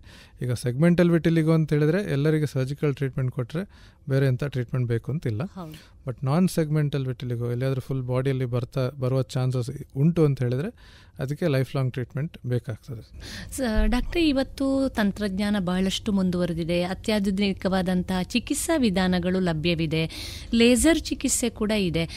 ಬಹುಶಃ ಈ ತೊನ್ನು ರೋಗ ಅಥವಾ ಏನು ವಿಟಿಲಿಗೋ ಅಂತೇವೆ, ಇದಕ್ಕೆ ಲೇಸರ್ ಚಿಕಿತ್ಸೆ ಕೂಡ ಇವತ್ತು ಲಭ್ಯ ಇರ್ಬೋದಲ್ವಾ ಡಾಕ್ಟ್ರೇ? ಹೌದು. ಫೋಟೋಥೆರಪಿ, ಲೇಸರ್ ಚಿಕಿತ್ಸೆ ಇದೆಲ್ಲ ಏನು ಮಾಡ್ತದೆ ಅಂತ ಹೇಳಿದ್ರೆ, ಈ ಸೂರ್ಯನ ಬೆಳಕಿನಲ್ಲಿ ಇರುವಂಥ ಅಲ್ಟ್ರಾವೈಲೆಟ್ ಲೈಟ್ ಏನು ಹೇಳಿದೆವಲ್ಲ, ಸೊ ಅದರಿಂದ ಮೆಲನಿನ್ ಉತ್ಪತ್ತಿ ಜಾಸ್ತಿ ಆಗ್ತದೆ ಅಂತ ಹೇಳಿದೆ ನಾನು ಫಸ್ಟಿಗೆ. ಸೊ ಅದರಲ್ಲಿ ಒಂದು ಪರ್ಟಿಕ್ಯುಲರ್ ವೇವ್ ಲೆಂತ್ ಅಂತ ಹೇಳ್ತೇವೆ, 364 ನ್ಯಾನೋಮೀಟರ್ ಅಂತ ಹೇಳ್ತೇವೆ. ಸೊ ಆ ವೇವ್ ಲೆಂತ್ ಇದು ಲೈಟನ್ನು ನಾವು ವೈಟ್ ಪ್ಯಾಚಸಲ್ಲಿದೆ ಅಲ್ಲಿಗೆ ಕೊಡುವಂಥದ್ದು. ಸೊ ಅದರಿಂದ ಏನಾಗ್ತದೆ, ಅಲ್ಲಿ ಬಾಕಿ ಉಳಿದ ಒಂದೆರಡು ಮೆಲನೋಸೈಟ್ ಆದರೂ ಸ್ವಲ್ಪ ಮೆಲನಿನ್ ಪ್ರೊಡ್ಯೂಸ್ ಮಾಡಿ ಮತ್ತೆ ಅದು ಕವರ್ ಆಗ್ಬೋದು ಅಂತ ಹೇಳಿ ಒಂದು ಪ್ರಿನ್ಸಿಪಲ್ ಆಫ್ ಟ್ರೀಟ್ಮೆಂಟ್. ಹೌದು. ಸೊ ಲೇಸರ್ ಚಿಕಿತ್ಸೆದು ಮೇನ್ ಪ್ರಿನ್ಸಿಪಲ್ ಆಫ್ ಟ್ರೀಟ್ಮೆಂಟ್ ಇಷ್ಟೇ. ಪರ್ಟಿಕ್ಯುಲರ್ ವೇವ್ ಲೆಂತ್ ಇದ್ದು ಲೈಟನ್ನು ಅಲ್ಲಿಗೆ ತೋರಿಸಿದಾಗ ಅಲ್ಲಿ ಒಂಚೂರು ಬಾಕಿ ಇದ್ದ ಮೆಲನೋಸೈಟ್ ಪುನಃ ರಿಯಾಕ್ಟಿವೇಟ್ ಆಗ್ಬೋದು ಅಂತ ಹೇಳಿ. ಸೊ ಬರೀ ಲೇಸರ್ ಟ್ರೀಟ್ಮೆಂಟ್ ಆಗಲಿ ಫೋಟೋಥೆರಪಿಯಲ್ಲಿ ಹೆಚ್ಚು ಪ್ರಯೋಜನ ಆಗೋದಿಲ್ಲ. ಅದರ ಜೊತೆಗೆ ಇದೆಲ್ಲ ಟ್ಯಾಬ್ಲೆಟ್ಸ್ ಆಗಲಿ ಕ್ರೀಮ್ಸ್ ಆಗಲಿ ತಗೊಳ್ಬೇಕಾಗ್ತದೆ. ಡಾಕ್ಟ್ರೇ, ಇವತ್ತು ನಾವು ಈ ರೀತಿಯ ಸಮಸ್ಯೆಯಿಂದ ಬಳಲುವಂಥವರನ್ನ ಬಹಳಷ್ಟು ಜನರನ್ನ ನಮ್ಮ ಪರಿಸರದಲ್ಲಿ ನೋಡ್ತಾ ಇದ್ದೇವೆ. ಅದಕ್ಕೆ ಸಂಬಂಧಿ ತುಂಬ ಮಾಹಿತಿ ಕಾರ್ಯಾಗಾರಗಳು ಅಥವಾ ಮಾಹಿತಿ ನೀಡುವಂಥ ಕಾರ್ಯಕ್ರಮಗಳು ಕೂಡ ತಾವು ಕೂಡ ಮಾಡ್ತಾ ಇದ್ದೀರಿ. ಡಾಕ್ಟ್ರೆ, ಜಾಗತಿಕ ಮಟ್ಟದಲ್ಲಿ ನಾವೊಂದಿಷ್ಟು ಅಂಕಿ ಅಂಶವನ್ನು ಗಮನಿಸುವುದಾದರೆ ಎಷ್ಟು ಶೇಕಡ ಜನ ಈ ಸಮಸ್ಯೆಯಿಂದ ಇವತ್ತು ಬಳಲ್ತಾ ಇರ್ಬೋದು? ಯಾಕೆಂದರೆ ಈ ಉತ್ತರ ಯಾರೋ ಒಬ್ಬ ಬಳಲ್ತಾ ಇರುವಂಥ ವ್ಯಕ್ತಿಗೆ ನನ್ನ ಹಾಗೆ ಇನ್ನೋರ್ವ ವ್ಯಕ್ತಿ ಇದ್ದಾನೆ ಈ ಜಗತ್ತಿನಲ್ಲಿ ಅನ್ನುವಂಥ, ಅಥವಾ ನನ್ನ ಜೊತೆಗೆ ಇನ್ನೊಬ್ಬ ಇದ್ದಾನೆ ಅನ್ನುವಂತಹ ಭಾವನೆ ಅವನಿಗೆ ಒಂದಿಷ್ಟು ಭದ್ರತೆಯನ್ನು ನೀಡಬಹುದು ಅನ್ನೋ ದೃಷ್ಟಿಯಿಂದ ಎಷ್ಟು ಸರಾಸರಿ ಎಷ್ಟು ಶೇಕಡ ಜನ ಈ ಸಮಸ್ಯೆಯಿಂದ ಬಳಲ್ತಾ ಇದ್ದಾರೆ ಡಾಕ್ಟರ್? ಇಡೀ ವಿಶ್ವದಲ್ಲಿ 1-2% ಜನರಿಗೆ ಒಂದಲ್ಲ ಒಂದು ಟೈಪ್ ವಿಟಿಲಿಗೋ ಕಾಯಿಲೆಯಿಂದ ಬಳಲ್ತಾ ಇದ್ದಾರೆ. ಸೊ ಈ ವಿಶ್ವ ತೊನ್ನು ರೋಗ ದಿನ ಅಂತ ಜೂನ್ 25 ಇಡುವ ಉದ್ದೇಶ, ಅಮೆರಿಕದಲ್ಲಿ ಮೈಕಲ್ ಜಾಕ್ಸನ್ ಅಂತ ಫೇಮಸ್ ಸಿಂಗರ್ ಇದ್ರು. ಸೊ ಅವರು ತೀರ್ಕೊಂಡ ದಿವಸವನ್ನು ವರ್ಲ್ಡ್ ವಿಟಿಲಿಗೋ ಡೇ ಅಂತ US ಅಲ್ಲಿ ಪರಿಗಣಿಸಲಾಗೋದು. ಇನ್ಸಿಡೆಂಟ್ಲಿ ಏನಾಗಿದೆ, ಇಂಡಿಯಾದಲ್ಲೂ ಅದೇ ಡೇಟನ್ನು ಮುಂಚೆನೆ ಮಾಡಿದ್ರು. ಹೌದು, ಅವ್ನು ತೀರ್ಕೊಂಡು ಹೋಗೋ ಮುಂಚೆನೆ ಮಾಡಿದ್ರು. ಸೊ ದೇವೇಂದ್ರ ಪ್ರಸಾದ್ ಅಂತ ಹೇಳಿ ಡಾಕ್ಟರ್. ಸೊ ಅದು ಎರಡು ಸೇಮ್ ಡೇಟ್ ಇದ್ದ ಕಾರಣ all over the world same ಡೇಗೆ ವಿಟಿಲಿಗೋ ಡೇ ಅಂತ ಮಾಡ್ತೀವಿ. ಸೊ ಮೈಕಲ್ ಜಾಕ್ಸನ್ ಯಾಕೆ ಹೇಳಿದೆ ಅಂತ ಹೇಳಿದ್ರೆ, ಮೈಕಲ್ ಜಾಕ್ಸನ್ ತುಂಬ ಜನರಿಗೆ ಒಂದು ಇನ್ಸ್ಪಿರೇಷನ್ ಥರ. ಅವನು ಆ್ಯಕ್ಚುಲಿ ಒರಿಜಿನ್ ಆಫ್ರಿಕನ್ ಅಮೇರಿಕನ್ ಆಗಿದ್ದು. ಸೊ ಬ್ಲ್ಯಾಕ್ ಅಮೇರಿಕನ್ ಅಂತ ಹೇಳ್ತಾರೆ. ದೇಹದ ಬಣ್ಣ ನೀಗ್ರೋಗಳ ಬಣ್ಣದ. ಆದರೆ ಒಂದು ಕೆರಿಯರ್ ಸ್ಟಾರ್ಟ್ ಮಾಡಿದ ಮೇಲೆ, ಸಿಂಗಿಂಗ್ ಕೆರಿಯರ್ ಸ್ಟಾರ್ಟ್ ಮಾಡಿದ ಮೇಲೆ ಅವನಿಗೆ ಇದು ವೈಟ್ ಪ್ಯಾಚಸ್, ಇದು ವಿಟಿಲಿಗೋ ಬರಲಿಕ್ಕೆ ಶುರುವಾಯಿತು. ಸೊ ಎಲ್ಲರೂ ಕೇಳ್ತಾರೆ ಅಂತ ಹೇಳಿ, ಮತ್ತು ಇನ್ನೊಂದು ಅವರಿಗೆ ಆ ಟೈಮಲ್ಲಿ ಈ ರೇಸಿಸಮ್ ಎಲ್ಲ ತುಂಬ ಜಾಸ್ತಿ ಇತ್ತು US ಅಲ್ಲಿ. ಸೊ ಅದಕ್ಕೋಸ್ಕರ ನಾನು ವೈಟ್ ಫುಲ್ ಬಾಡಿ ಸ್ಕಿನ್ನನ್ನು ಅವನು ವೈಟ್ ಆಗಿ ಕನ್ವರ್ಟ್ ಮಾಡ್ತಾನೆ. ಅದಕ್ಕೆ ಬ್ಲೀಚಿಂಗ್ ಅಂತ ಹೇಳ್ತಾರೆ. ಅದು ಒಂದು ಟ್ರೀಟ್ಮೆಂಟ್ ಇದೆ. ಸೊ ಕೆಲವರಿಗೆ ತುಂಬ ಜಾಗದಲ್ಲಿ ವೈಟ್ ಆಗಿದ್ದು, ಕೆಲವು ಜಾಗದಲ್ಲಿ ಮಾತ್ರ ಈ ನಾರ್ಮಲ್ ಕಪ್ಪು ಸ್ಕಿನ್ ಇದ್ರೆ ಅದಿದ್ದದನ್ನು ಬೇಕಾದ್ರೆ ಬಿಳಿ ಮಾಡುವ ಸಾಧ್ಯತೆಗಳು ಉಂಟು. ಸೊ ಅದು ಪರ್ಮನೆಂಟ್ ಬ್ಲೀಚಿಂಗ್ ಅಂತ ಹೇಳ್ತೇವೆ. ಸೊ ಮೈಕಲ್ ಜಾಕ್ಸನ್ ಅದನ್ನು ಮಾಡಿಕೊಂಡು ಅವನು ಫುಲ್ ಬಾಡಿದ ಬಿಳಿಯಾಗಿ ಮಾಡ್ಕೊಂಡು. ಹೌದು. ಸೊ ಒಂದು ಸಿಂಬಾಲಿಕ್ ಆಗಿ ಈ ರೇಸಿಸಮ್ ಅನ್ನು ಫೈಟ್ ಮಾಡ್ಲಿಕ್ಕೋಸ್ಕರ ನಾನು ವೈಟ್ ಆಗಿ ಕನ್ವರ್ಟ್ ಆದೆ ಅಂತ ಆ ಥರ ಒಂದು ಸ್ಟೋರಿ. ಸಮಾಜಕ್ಕೆ ಒಂದಿಷ್ಟು ಸಂದೇಶವನ್ನು ನೀಡುವ ದೃಷ್ಟಿಯಿಂದ ತನ್ನ ಸಮಸ್ಯೆಯನ್ನು ಕೂಡ ಈ ರೀತಿ ಅವನು ಸಕಾರಾತ್ಮಕವಾಗಿ ತೆಗೆದುಕೊಂಡು ಹೋದ ಅನ್ನುವಂಥದ್ದು. ಸೊ ಹಾಗೆ ತುಂಬ ಜನ ಈಗ ಕೆಲವು ತೊನ್ನು ರೋಗದಿಂದ ಬಳಲೋರು ಮಾಡೆಲ್ಸ್ ಕೂಡ ಇದ್ದಾರೆ. ಮಾಡೆಲ್ಸ್ ಇದ್ದಾರೆ, ಆ್ಯಕ್ಟರ್ಸ್ ಇದ್ದಾರೆ, ಮತ್ತು ಪೊಲಿಟಿಕಲ್ ಫೀಲ್ಡಲ್ಲಿ ತುಂಬ ಜನ ಇದ್ದಾರೆ. ಯಾಕಂದರೆ ಇದರಿಂದ ಬೇರೆ ಏನು ಸಮಸ್ಯೆ ಬರೋದಿಲ್ಲ ಅವರಿಗೆ. ಅವರ ಮಕ್ಕಳಿಗೆ ಎಸ್ಪೆಷಲಿ ಓದೋದ್ರಲ್ಲಿ ಆಗಲಿ, ಅವರ ಆರೋಗ್ಯದಲ್ಲಿ ಆಗಲಿ, ಸ್ಪೋರ್ಟ್ಸಲ್ಲಿ ತುಂಬ ಜನ ಇದ್ದಾರೆ. ಸೊ ಅದರಿಂದ ಬೇರೆ ಏನು ಈ ಸಮಾಜದಲ್ಲಿ ಕೆಲವರು ನೋಡ್ತಾರೆ ಅಂತ ಮತ್ತು ಕೆಲವರು ಹೀಗೆ ಹೇಳ್ತಾರೆ ಅಂತ ಅನ್ನೋದು ಬಿಟ್ಟರೆ ಬೇರೆಯವರಿಗೆ ಏನೂ ಸಮಸ್ಯೆ ಆರೋಗ್ಯದಲ್ಲಿ ಇರುವುದಿಲ್ಲ. ಯಾಕೆಂದರೆ ಇವತ್ತು ಸೌಂದರ್ಯ ಅನ್ನುವಂಥದ್ದು ಎಲ್ಲ ದೃಷ್ಟಿಯಿಂದ ಒಂದು ವ್ಯಾಪಾರೀಕರಣವೂ ಆಗಿದೆ, ಮತ್ತೊಂದು ಮಾನದಂಡವಾಗಿಯೂ ನಿಂತಿದೆ ಅನ್ನುವಂಥದ್ದು ನಮಗೆ ತಿಳಿದಿದೆ. ಜೊತೆಗೆ ಈ ಚರ್ಮ ಅತ್ಯಂತ ಬಹುಮುಖ್ಯ ಅಂಗ ಕೂಡ ಒಬ್ಬ ವ್ಯಕ್ತಿಗೆ. ಈ ಎಲ್ಲ ದೃಷ್ಟಿಯಿಂದ ನೋಡೋದಾದರೆ ಬಹುಶಃ ಆರೋಗ್ಯಕರವಾಗಿ ಇರಬೇಕಾದಂಥ ಚರ್ಮ ನನಗೂ ಇರಬೇಕು ಅನ್ನುವಂಥದ್ದು ಸಹಜವಾಗಿ ಎಲ್ರಿಗೂ ಇರುವುದು. ಆದರೆ ಈ ರೀತಿಯ ಸಮಸ್ಯೆ ಬಂದಾಗ ಅದನ್ನು ಒಪ್ಪಿಕೊಳ್ಳುವಂಥದ್ದು ಅತ್ಯಂತ ಅಗತ್ಯ ಅನ್ನುವಂಥ ಮಾತುಗಳನ್ನು ತಾವು ಹೇಳ್ತಾ ಇದ್ದೀರಿ. ಡಾಕ್ಟ್ರೇ, ನಾವು ಮುಂದುವರಿಸ್ತಾ ಕೇಳೋದಾದರೆ, ಈಗ ಈ ರೀತಿಯಾದಂಥ ತೊನ್ನು ರೋಗದ ಬಗ್ಗೆ ತಾವು ಮತ್ತು ನಾವೆಲ್ಲರೂ ಸೇರಿ ಯಾವ ರೀತಿಯಾದಂಥ ಜನಜಾಗೃತಿಯನ್ನು ಮೂಡಿಸ್ಬೋದು, ಯಾವ ರೀತಿಯಾದಂತಹ ಸಲಹೆಗಳನ್ನು, ಮಾರ್ಗದರ್ಶನವನ್ನು, ಜೊತೆಗೆ ಸಾಮಾಜಿಕವಾದಂಥ ಮಾಹಿತಿಯನ್ನು ನೀಡಬಹುದು ಡಾಕ್ಟ್ರೇ ನಾವು? ಈಗ ರಿಸರ್ಚ್ ಪ್ರಕಾರ ಈಗ ವಿಟಿಲಿಗೋ ತೊನ್ನು ರೋಗದಲ್ಲಿ ಬಳಲುವವರಲ್ಲಿ 50% ಜಾಸ್ತಿ ಜನರಿಗೆ ಸೈಕಲಾಜಿಕಲ್ ಸ್ಟ್ರೆಸ್ ಇದೆ. ಸೊ 25-30% ಜನರಿಗೆ ಆಂಗ್ಸೈಟಿ ಡಿಸಾರ್ಡರ್ಸ್, ಮತ್ತು ಮೋರ್ ದೆನ್ 30% ಜಾಸ್ತಿ ಜನರು ಡಿಪ್ರೆಷನಿಂದ ಬಳಲ್ತಾ ಇದ್ದಾರೆ. ಅದರಲ್ಲೂ ಒಂದು 5-10% ಜನ ಈ ಸುಸೈಡಲ್ ಥಾಟ್ಸ್ ಅಂತ ಹೇಳ್ತೇವೆ, ಅಷ್ಟು ಡಿಪ್ರೆಷನಿಗೆ ಹೋಗ್ತಾರೆ ಅವರು. ಸೊ ನಮ್ಮ ಕರ್ತವ್ಯ ಆ್ಯಸ್ ಅ ಸೊಸೈಟಿ ಏನು ಮಾಡಬೇಕು ಅಂತ ಹೇಳಿದ್ರೆ, ಅವರು ಅದರ ಬಗ್ಗೆ ಅವರಿಗೆ ಅದನ್ನು ಡೈಲಿ ಅದನ್ನು ನೆನಪಿಸ್ಬೇಕು ಅಂತಿಲ್ಲ. ಅವರಿಗೆ ಹುಟ್ಟಿಂದಲೇ ಕೆಲವರಿಗೆ ಮಕ್ಕಳಿಗೆ ಶಾಲೆಯಿಂದಲೇ ಮಕ್ಕಳು ತಮಾಷೆ ಮಾಡೋದಾಗಲಿ, ಟೀಚರ್ಗಳು ಪಾರ್ಶಾಲಿಟಿ ಮಾಡೋದಾಗಲಿ, ಸೊ ಅವರಿಗೆ ಅವರ ತಲೆಯಲ್ಲಿ ಆಲ್ರೆಡಿ ಇರ್ತದೆ ಸಬ್ಕಾನ್ಷಿಯಸ್ಲಿ. ಅವರನ್ನು ಐಡೆಂಟಿಫೈ ಮಾಡಿರ್ತಾರೆ, ನನಗೆ ವಿಟಿಲಿಗೋ ಇದೆ ಅಂತ. ಸೊ ಅದನ್ನು ನಾವು ಡೈಲಿ ಅವರನ್ನು ನೆನಪಿಸ್ಬೇಕು ಅಂತಿಲ್ಲ. ಸೊ ಅವರಿಗೆ ಏನು ಇಲ್ಲದಾಗೆ ನಾವು ವರ್ತನೆ ಮಾಡಬೇಕು. ಸೊ ಅವರು ಎಲ್ಲಿಯಾದರೂ ಪಬ್ಲಿಕ್ ಪ್ಲೇಸಲ್ಲಿದ್ದರೆ ಕೆಲವರು ಒಂದು ಸೀಟ್ ಬಿಟ್ಟು ಕೂತ್ಕೊಳ್ಳೋದು, ಮತ್ತು ಹೋಟ್ಲಲ್ಲಿ ಫ್ರೆಂಡ್ಸ್ ಎಲ್ಲ ಒಟ್ಟಿಗೆ ಊಟ ಮಾಡಬೇಕಾದ್ರೆ ಫುಡ್ ಶೇರ್ ಮಾಡೋದಿಲ್ಲ. ಸೊ ಇದೆಲ್ಲ ಸಣ್ಣ ಸಣ್ಣ ವಿಷಯ ಇರ್ಬೋದು, ಆದರೂ ನಮಗೆ ಗೊತ್ತಾಗೋದಿಲ್ಲ. ಆದರೆ ಅವರಿಗೆ ತುಂಬ ಎಫೆಕ್ಟ್ ಆಗುತ್ತೆ, ಮಾನಸಿಕವಾಗಿ ತುಂಬಾ ನೋವನ್ನು ನೀಡುವಂತ ವಿಚಾರಗಳು. ಯಾಕಂದ್ರೆ ಎಲ್ಲವನ್ನು ಅದರಲ್ಲೇ ಅವರು ಮೆಜರ್ ಮಾಡ್ತಾರೆ, ಅದರಲ್ಲೇ ಅಳಿಸ್ತಾರೆ ಅವರು. ಸೊ ಅವ್ರು ಯಾಕೆ ಹಾಗೆ ಮಾಡಿದ್ರು, ಇದಕ್ಕೋಸ್ಕರ ಮಾಡಿದ್ರ, ನನಗೆ ಈ ಥರ ಪ್ರಾಬ್ಲಮ್ ಉಂಟು ಅಂತ ಹೇಳಿ ಅವರು ನನ್ನನ್ನು ಫೋನ್ ಮಾಡಿ ಕರೆಯೋದಿಲ್ವೋ, ಒಟ್ಟಿಗೆ ಹೊರಗಡೆ ಹೋಗೋದಿಲ್ವೋ. ಸೊ ಇದೆಲ್ಲ ಇರ್ತದೆ. ಎಷ್ಟೋ ಸಂಬಂಧಗಳು ಕೂಡ ದೂರ ಆಗಿದ್ದು ಕೂಡ ಈ ಕಾರಣಕ್ಕೆ ಇದೆ. ಕರೆಕ್ಟ್. ಸೊ ಹಾಗಿರಬೇಕಾದ್ರೆ ಅದರಿಂದ ನಮಗೆ ಏನು ಪ್ರಾಬ್ಲಮ್ ಇಲ್ಲದ ಕಾರಣ ನಾವು ಅವರನ್ನು ಅವಾಯ್ಡ್ ಮಾಡಬೇಕು ಅಂತಿಲ್ಲ. ಸೊ ಆ್ಯಕ್ಚುಲಿ ಅವರಿಗೆ ಹೆಲ್ಪ್ ಮಾಡಬೇಕು ಅಂತೇಳಿದರೆ ನಾವು ಉಳಿದವ್ರಿಗಿಂತ ಜಾಸ್ತಿಯೇ ಕ್ಲೋಸ್ ಆಗಿರಬೇಕು ಅವರಿಗೆ. ಅದರಿಂದ ಅವರಿಗೆ ತುಂಬ ಹೆಲ್ಪ್ ಆಗ್ತದೆ. ಮತ್ತು ಇನ್ನೊಂದು ವಿಷಯ ಏನಂತ ಹೇಳಿದರೆ, ಅವರಿಗೇನು ಸಮಸ್ಯೆ ಇದ್ರೂ ಅದನ್ನು ಓಪನ್ ಆಗಿ ಮಾತಾಡುವಂಥದ್ದು ನಾವು ಆ್ಯಸ್ ಪೇರೆಂಟ್ಸ್, ಟೀಚರ್ಸ್ ಅದನ್ನು ಅವರಿಗೆ ಯಾರ ಹತ್ರ ಹೇಳಬೇಕು ಅಂತ ಗೊತ್ತಿರೋದಿಲ್ಲ. ಯಾಕಂದರೆ ನಾನು ಹೇಳಿದೆ 1% ಅಂತ ಹೇಳಿದ್ರೆ 100 ಸ್ಟೂಡೆಂಟ್ಸ್ ಇದ್ದರೆ ಒಬ್ಬರಿಗೆ ಇರ್ತದೆ. ಸೊ ಅದನ್ನು ಯಾರ ಹತ್ರ ಶೇರ್ ಮಾಡೋದು. ಸೊ ಹಾಗೆ ಶೇರ್ ಮಾಡೋ ಒಂದು ಅಪರ್ಚುನಿಟಿ ಅವರಿಗೆ ಕೊಡಬೇಕು, ಸ್ಕೂಲಲ್ಲಿ ಆಗಲಿ ಮನೆಯಲ್ಲೇ ಆಗಲಿ. ಸೊ ಅವ್ರಿಗೆ ಏನೆಲ್ಲ ಪ್ರಾಬ್ಲಮ್ಸ್ ಇದೆ, ಮತ್ತು ಅವರಿಗೆ ಎಷ್ಟು ಬೇಗ ಆಗ್ತದೆ ಅಷ್ಟು ಬೇಗ ಒಂದು ಸ್ಪೆಷಲಿಸ್ಟ್ ಡಾಕ್ಟರ್ ಹತ್ರ ಕರ್ಕೊಂಡು ಹೋಗಿ ಇದು ಏನಿದೆ ಅದರ ಜೊತೆಗೆ ಒಂದು ಕೌನ್ಸಿಲಿಂಗು ಮಾಡಿದರೆ ಇನ್ನೂ ಒಳ್ಳೆಯದು. ಸೊ ಅವರಿಗೆ ಎಷ್ಟು ನಾವು ಇದು ಕನ್ವಿನ್ಸ್ ಮಾಡಿದ್ರೂ ಸ್ವಲ್ಪ ಸೈಕಲಾಜಿಕಲ್ ಎಫೆಕ್ಟ್ ಆಗೇ ಆಗ್ತದೆ. ಸೊ ಇದು ಟ್ರೀಟ್ಮೆಂಟ್ ಜೊತೆಗೆ ಅದು ತುಂಬ ಇಂಪಾರ್ಟೆಂಟ್ ಅಂತ ಹೇಳೋದು. ಮಾನಸಿಕವಾಗಿ ವ್ಯಕ್ತಿಯನ್ನ ಸದೃಢನಾಗಿ ಮಾಡೋದು ಬಹಳ ಮುಖ್ಯ. ಈ ಒಂದು ರೋಗಗಳು ಅಥವಾ ಕಾಯಿಲೆಗಳು ಬಂದಾಗ ಒಂದು ದೃಷ್ಟಿಯಲ್ಲಿ ಇದು ರೋಗ ಅಥವಾ ಕಾಯಿಲೆ ಅನ್ನುವುದಕ್ಕಿಂತ ಕೂಡ ಒಂದು ವ್ಯಕ್ತಿಯಲ್ಲಿ ಆಗಬಹುದಾದಂಥ ಒಂದು ಬದಲಾವಣೆ ಅಂತ ಬಹುಶಃ ನಾವು ಅಂದುಕೊಳ್ಬಹುದು. ಯಾಕೆಂದ್ರೆ ಒಂದು ರೋಗ ಅಥವಾ ಕಾಯಿಲೆ ಅಂದ ತಕ್ಷಣ ಮನುಷ್ಯನ ಮಾನಸಿಕ ಸ್ಥಿತಿಯಲ್ಲೋ ಒಂದು ಬದಲಾಗ್ತದೆ. ಆದರೆ ಒಂದು ಚರ್ಮದಲ್ಲಿ ಆಗಬಹುದಾದಂಥ ಒಂದು ಸಾಮಾನ್ಯವಾದಂಥ ಪರಿವರ್ತನೆ ಅಂತ ಬಹುಶಃ ನಾವು ತಿಳ್ಕೊಂಡ್ರೆ ಎಲ್ಲರೂ ಕೂಡ ಇದನ್ನು ಸ್ವಾಭಾವಿಕವಾಗಿ ಒಪ್ಪಿಕೊಳ್ಳುವ ಜೊತೆಗೆ ಸಹಜವಾದಂಥ ಜೀವನನ ನಡೆಸುವಂಥ ಸಾಧ್ಯತೆ ಇದೆ ಅಂತ ತಾವು ಹೇಳ್ತಾ ಇದ್ದೀರಿ. ಡಾಕ್ಟ್ರೆ, ತಾವು ಕೂಡ ಪುತ್ತೂರಿನ ತಮ್ಮ ಕ್ಲಿನಿಕ್ನಲ್ಲಿ ವಿಶೇಷವಾಗಿ ಇದಕ್ಕೆ ಸಂಬಂಧಿ ಕಾರ್ಯಾಗಾರಗಳನ್ನು, ಮಾಹಿತಿಗಳನ್ನು ಹಂಚಿಕೊಳ್ಳುವಂಥ ಕೆಲಸವನ್ನು ಮಾಡ್ತಾ ಇದ್ದೀರಿ. ಬಹಳ ಸಂತೋಷ. ಸಮಾಜಕ್ಕೆ ಒಂದಿಷ್ಟು ಮಾಹಿತಿಯನ್ನು ನೀಡುವುದು ಜೊತೆಗೆ ನೋವಿನಲ್ಲಿಗೆ ಇದ್ದವನಿಗೆ ಒಂದಿಷ್ಟು ಸಾಂತ್ವನವನ್ನು ನೀಡುವುದು ನಮ್ಮೆಲ್ಲರ ಆದ್ಯ ಕರ್ತವ್ಯ ಅನ್ನುವಂಥ ಭಾವನೆ ನಮಗೆ ಬಂದಾಗ ಬಹುಶಃ ತುಂಬ ಸಮಸ್ಯೆಗಳಿಗೆ ಪರಿಣಾಮಕಾರಿಯಾದಂಥ ಉತ್ತರವನ್ನು ನೀಡಬಹುದು ಅಂತ ನಾವು ಅಂದ್ಕೊಳ್ಬಹುದಲ್ಲ ಡಾಕ್ಟ್ರೆ? ಡಾಕ್ಟ್ರೆ, ಈ ಜೂನ್ 25ರಂದು ಆಚರಿಸ್ತಾ ಇರುವಂತಹ ಜಾಗತಿಕ ಮಟ್ಟದ ಜೊತೆಗೆ ಭಾರತದಲ್ಲೂ ಕೂಡ ವಿಶ್ವ ಮತ್ತು ಭಾರತದ ತೊನ್ನು ದಿನಾಚರಣೆ ಏನು ನಾವು ಈ ದೃಷ್ಟಿಯಿಂದ ನಮ್ಮ ಶ್ರೋತೃ ಬಾಂಧವರಿಗೆ ಕೊನೆಯದಾಗಿ ತಾವೇನು ಹೇಳ ಬಯಸ್ತೀರಿ ಡಾಕ್ಟ್ರೆ? ನಾವು ಪ್ರತಿ ವರ್ಷ ಈ ಜೂನ್ 25ಕ್ಕೆ ನಮ್ಮ ಕ್ಲಿನಿಕಲ್ಲಿ ಒಂದು ಫ್ರೀ ಕ್ಯಾಂಪ್ ಅಂತ ಮಾಡ್ತೇವೆ. ತೊನ್ನು ರೋಗ ಬಳಲೋರಾಗಲಿ ಬೇರೆಯವರಾಗಲಿ ಅವರಿಗೆ ಬೇರೆ ಟೈಮಲ್ಲಿ ಅವರಿಗೆ ಬರಲಿಕ್ಕೆ ಕಷ್ಟ ಆಗ್ತದೆ, ಇಲ್ಲಾಂದರೆ ಈ ಫೈನಾನ್ಷಿಯಲ್ ಕನ್ಸರ್ನ್ಸ್ ಆ ಥರ ಆರ್ಥಿಕ ಪ್ರಾಬ್ಲಮ್ ಇದ್ದರೆ, ಸೊ ಅಂಥವರಿಗೆಲ್ಲ ಹೆಲ್ಪ್ ಮಾಡಲಿಕ್ಕೋಸ್ಕರ ಅದನ್ನು ಮಾಡೋದು. ಅದರ ಜೊತೆಗೆ ಪೇಪರ್ ಆರ್ಟಿಕಲ್ಸ್ ನಾನು ಪ್ರತಿ ವರ್ಷ ಬರಿತೇನೆ. ಮತ್ತು ಇದೇ ಪ್ಯಾಂಫ್ಲೆಟ್ಸ್ ಡಿಸ್ಟ್ರಿಬ್ಯೂಟ್ ಮಾಡೋದು. ಸೊ ಇದಕ್ಕಿಂತ ಜಾಸ್ತಿ ನಾವು ಸೋಷಲ್ ಆಗಿ ಯಾರಿಗೆ ನಮಗೆ ಅವರನ್ನೆಲ್ಲ ಕರೆದು ನಿಮಗೆ ಟ್ರೀಟ್ಮೆಂಟ್ ಕೊಡ್ತೇನೆ ಅಂತ ಹೇಳಲಿಕ್ಕೆ ಭಾರಿ ಕಷ್ಟ.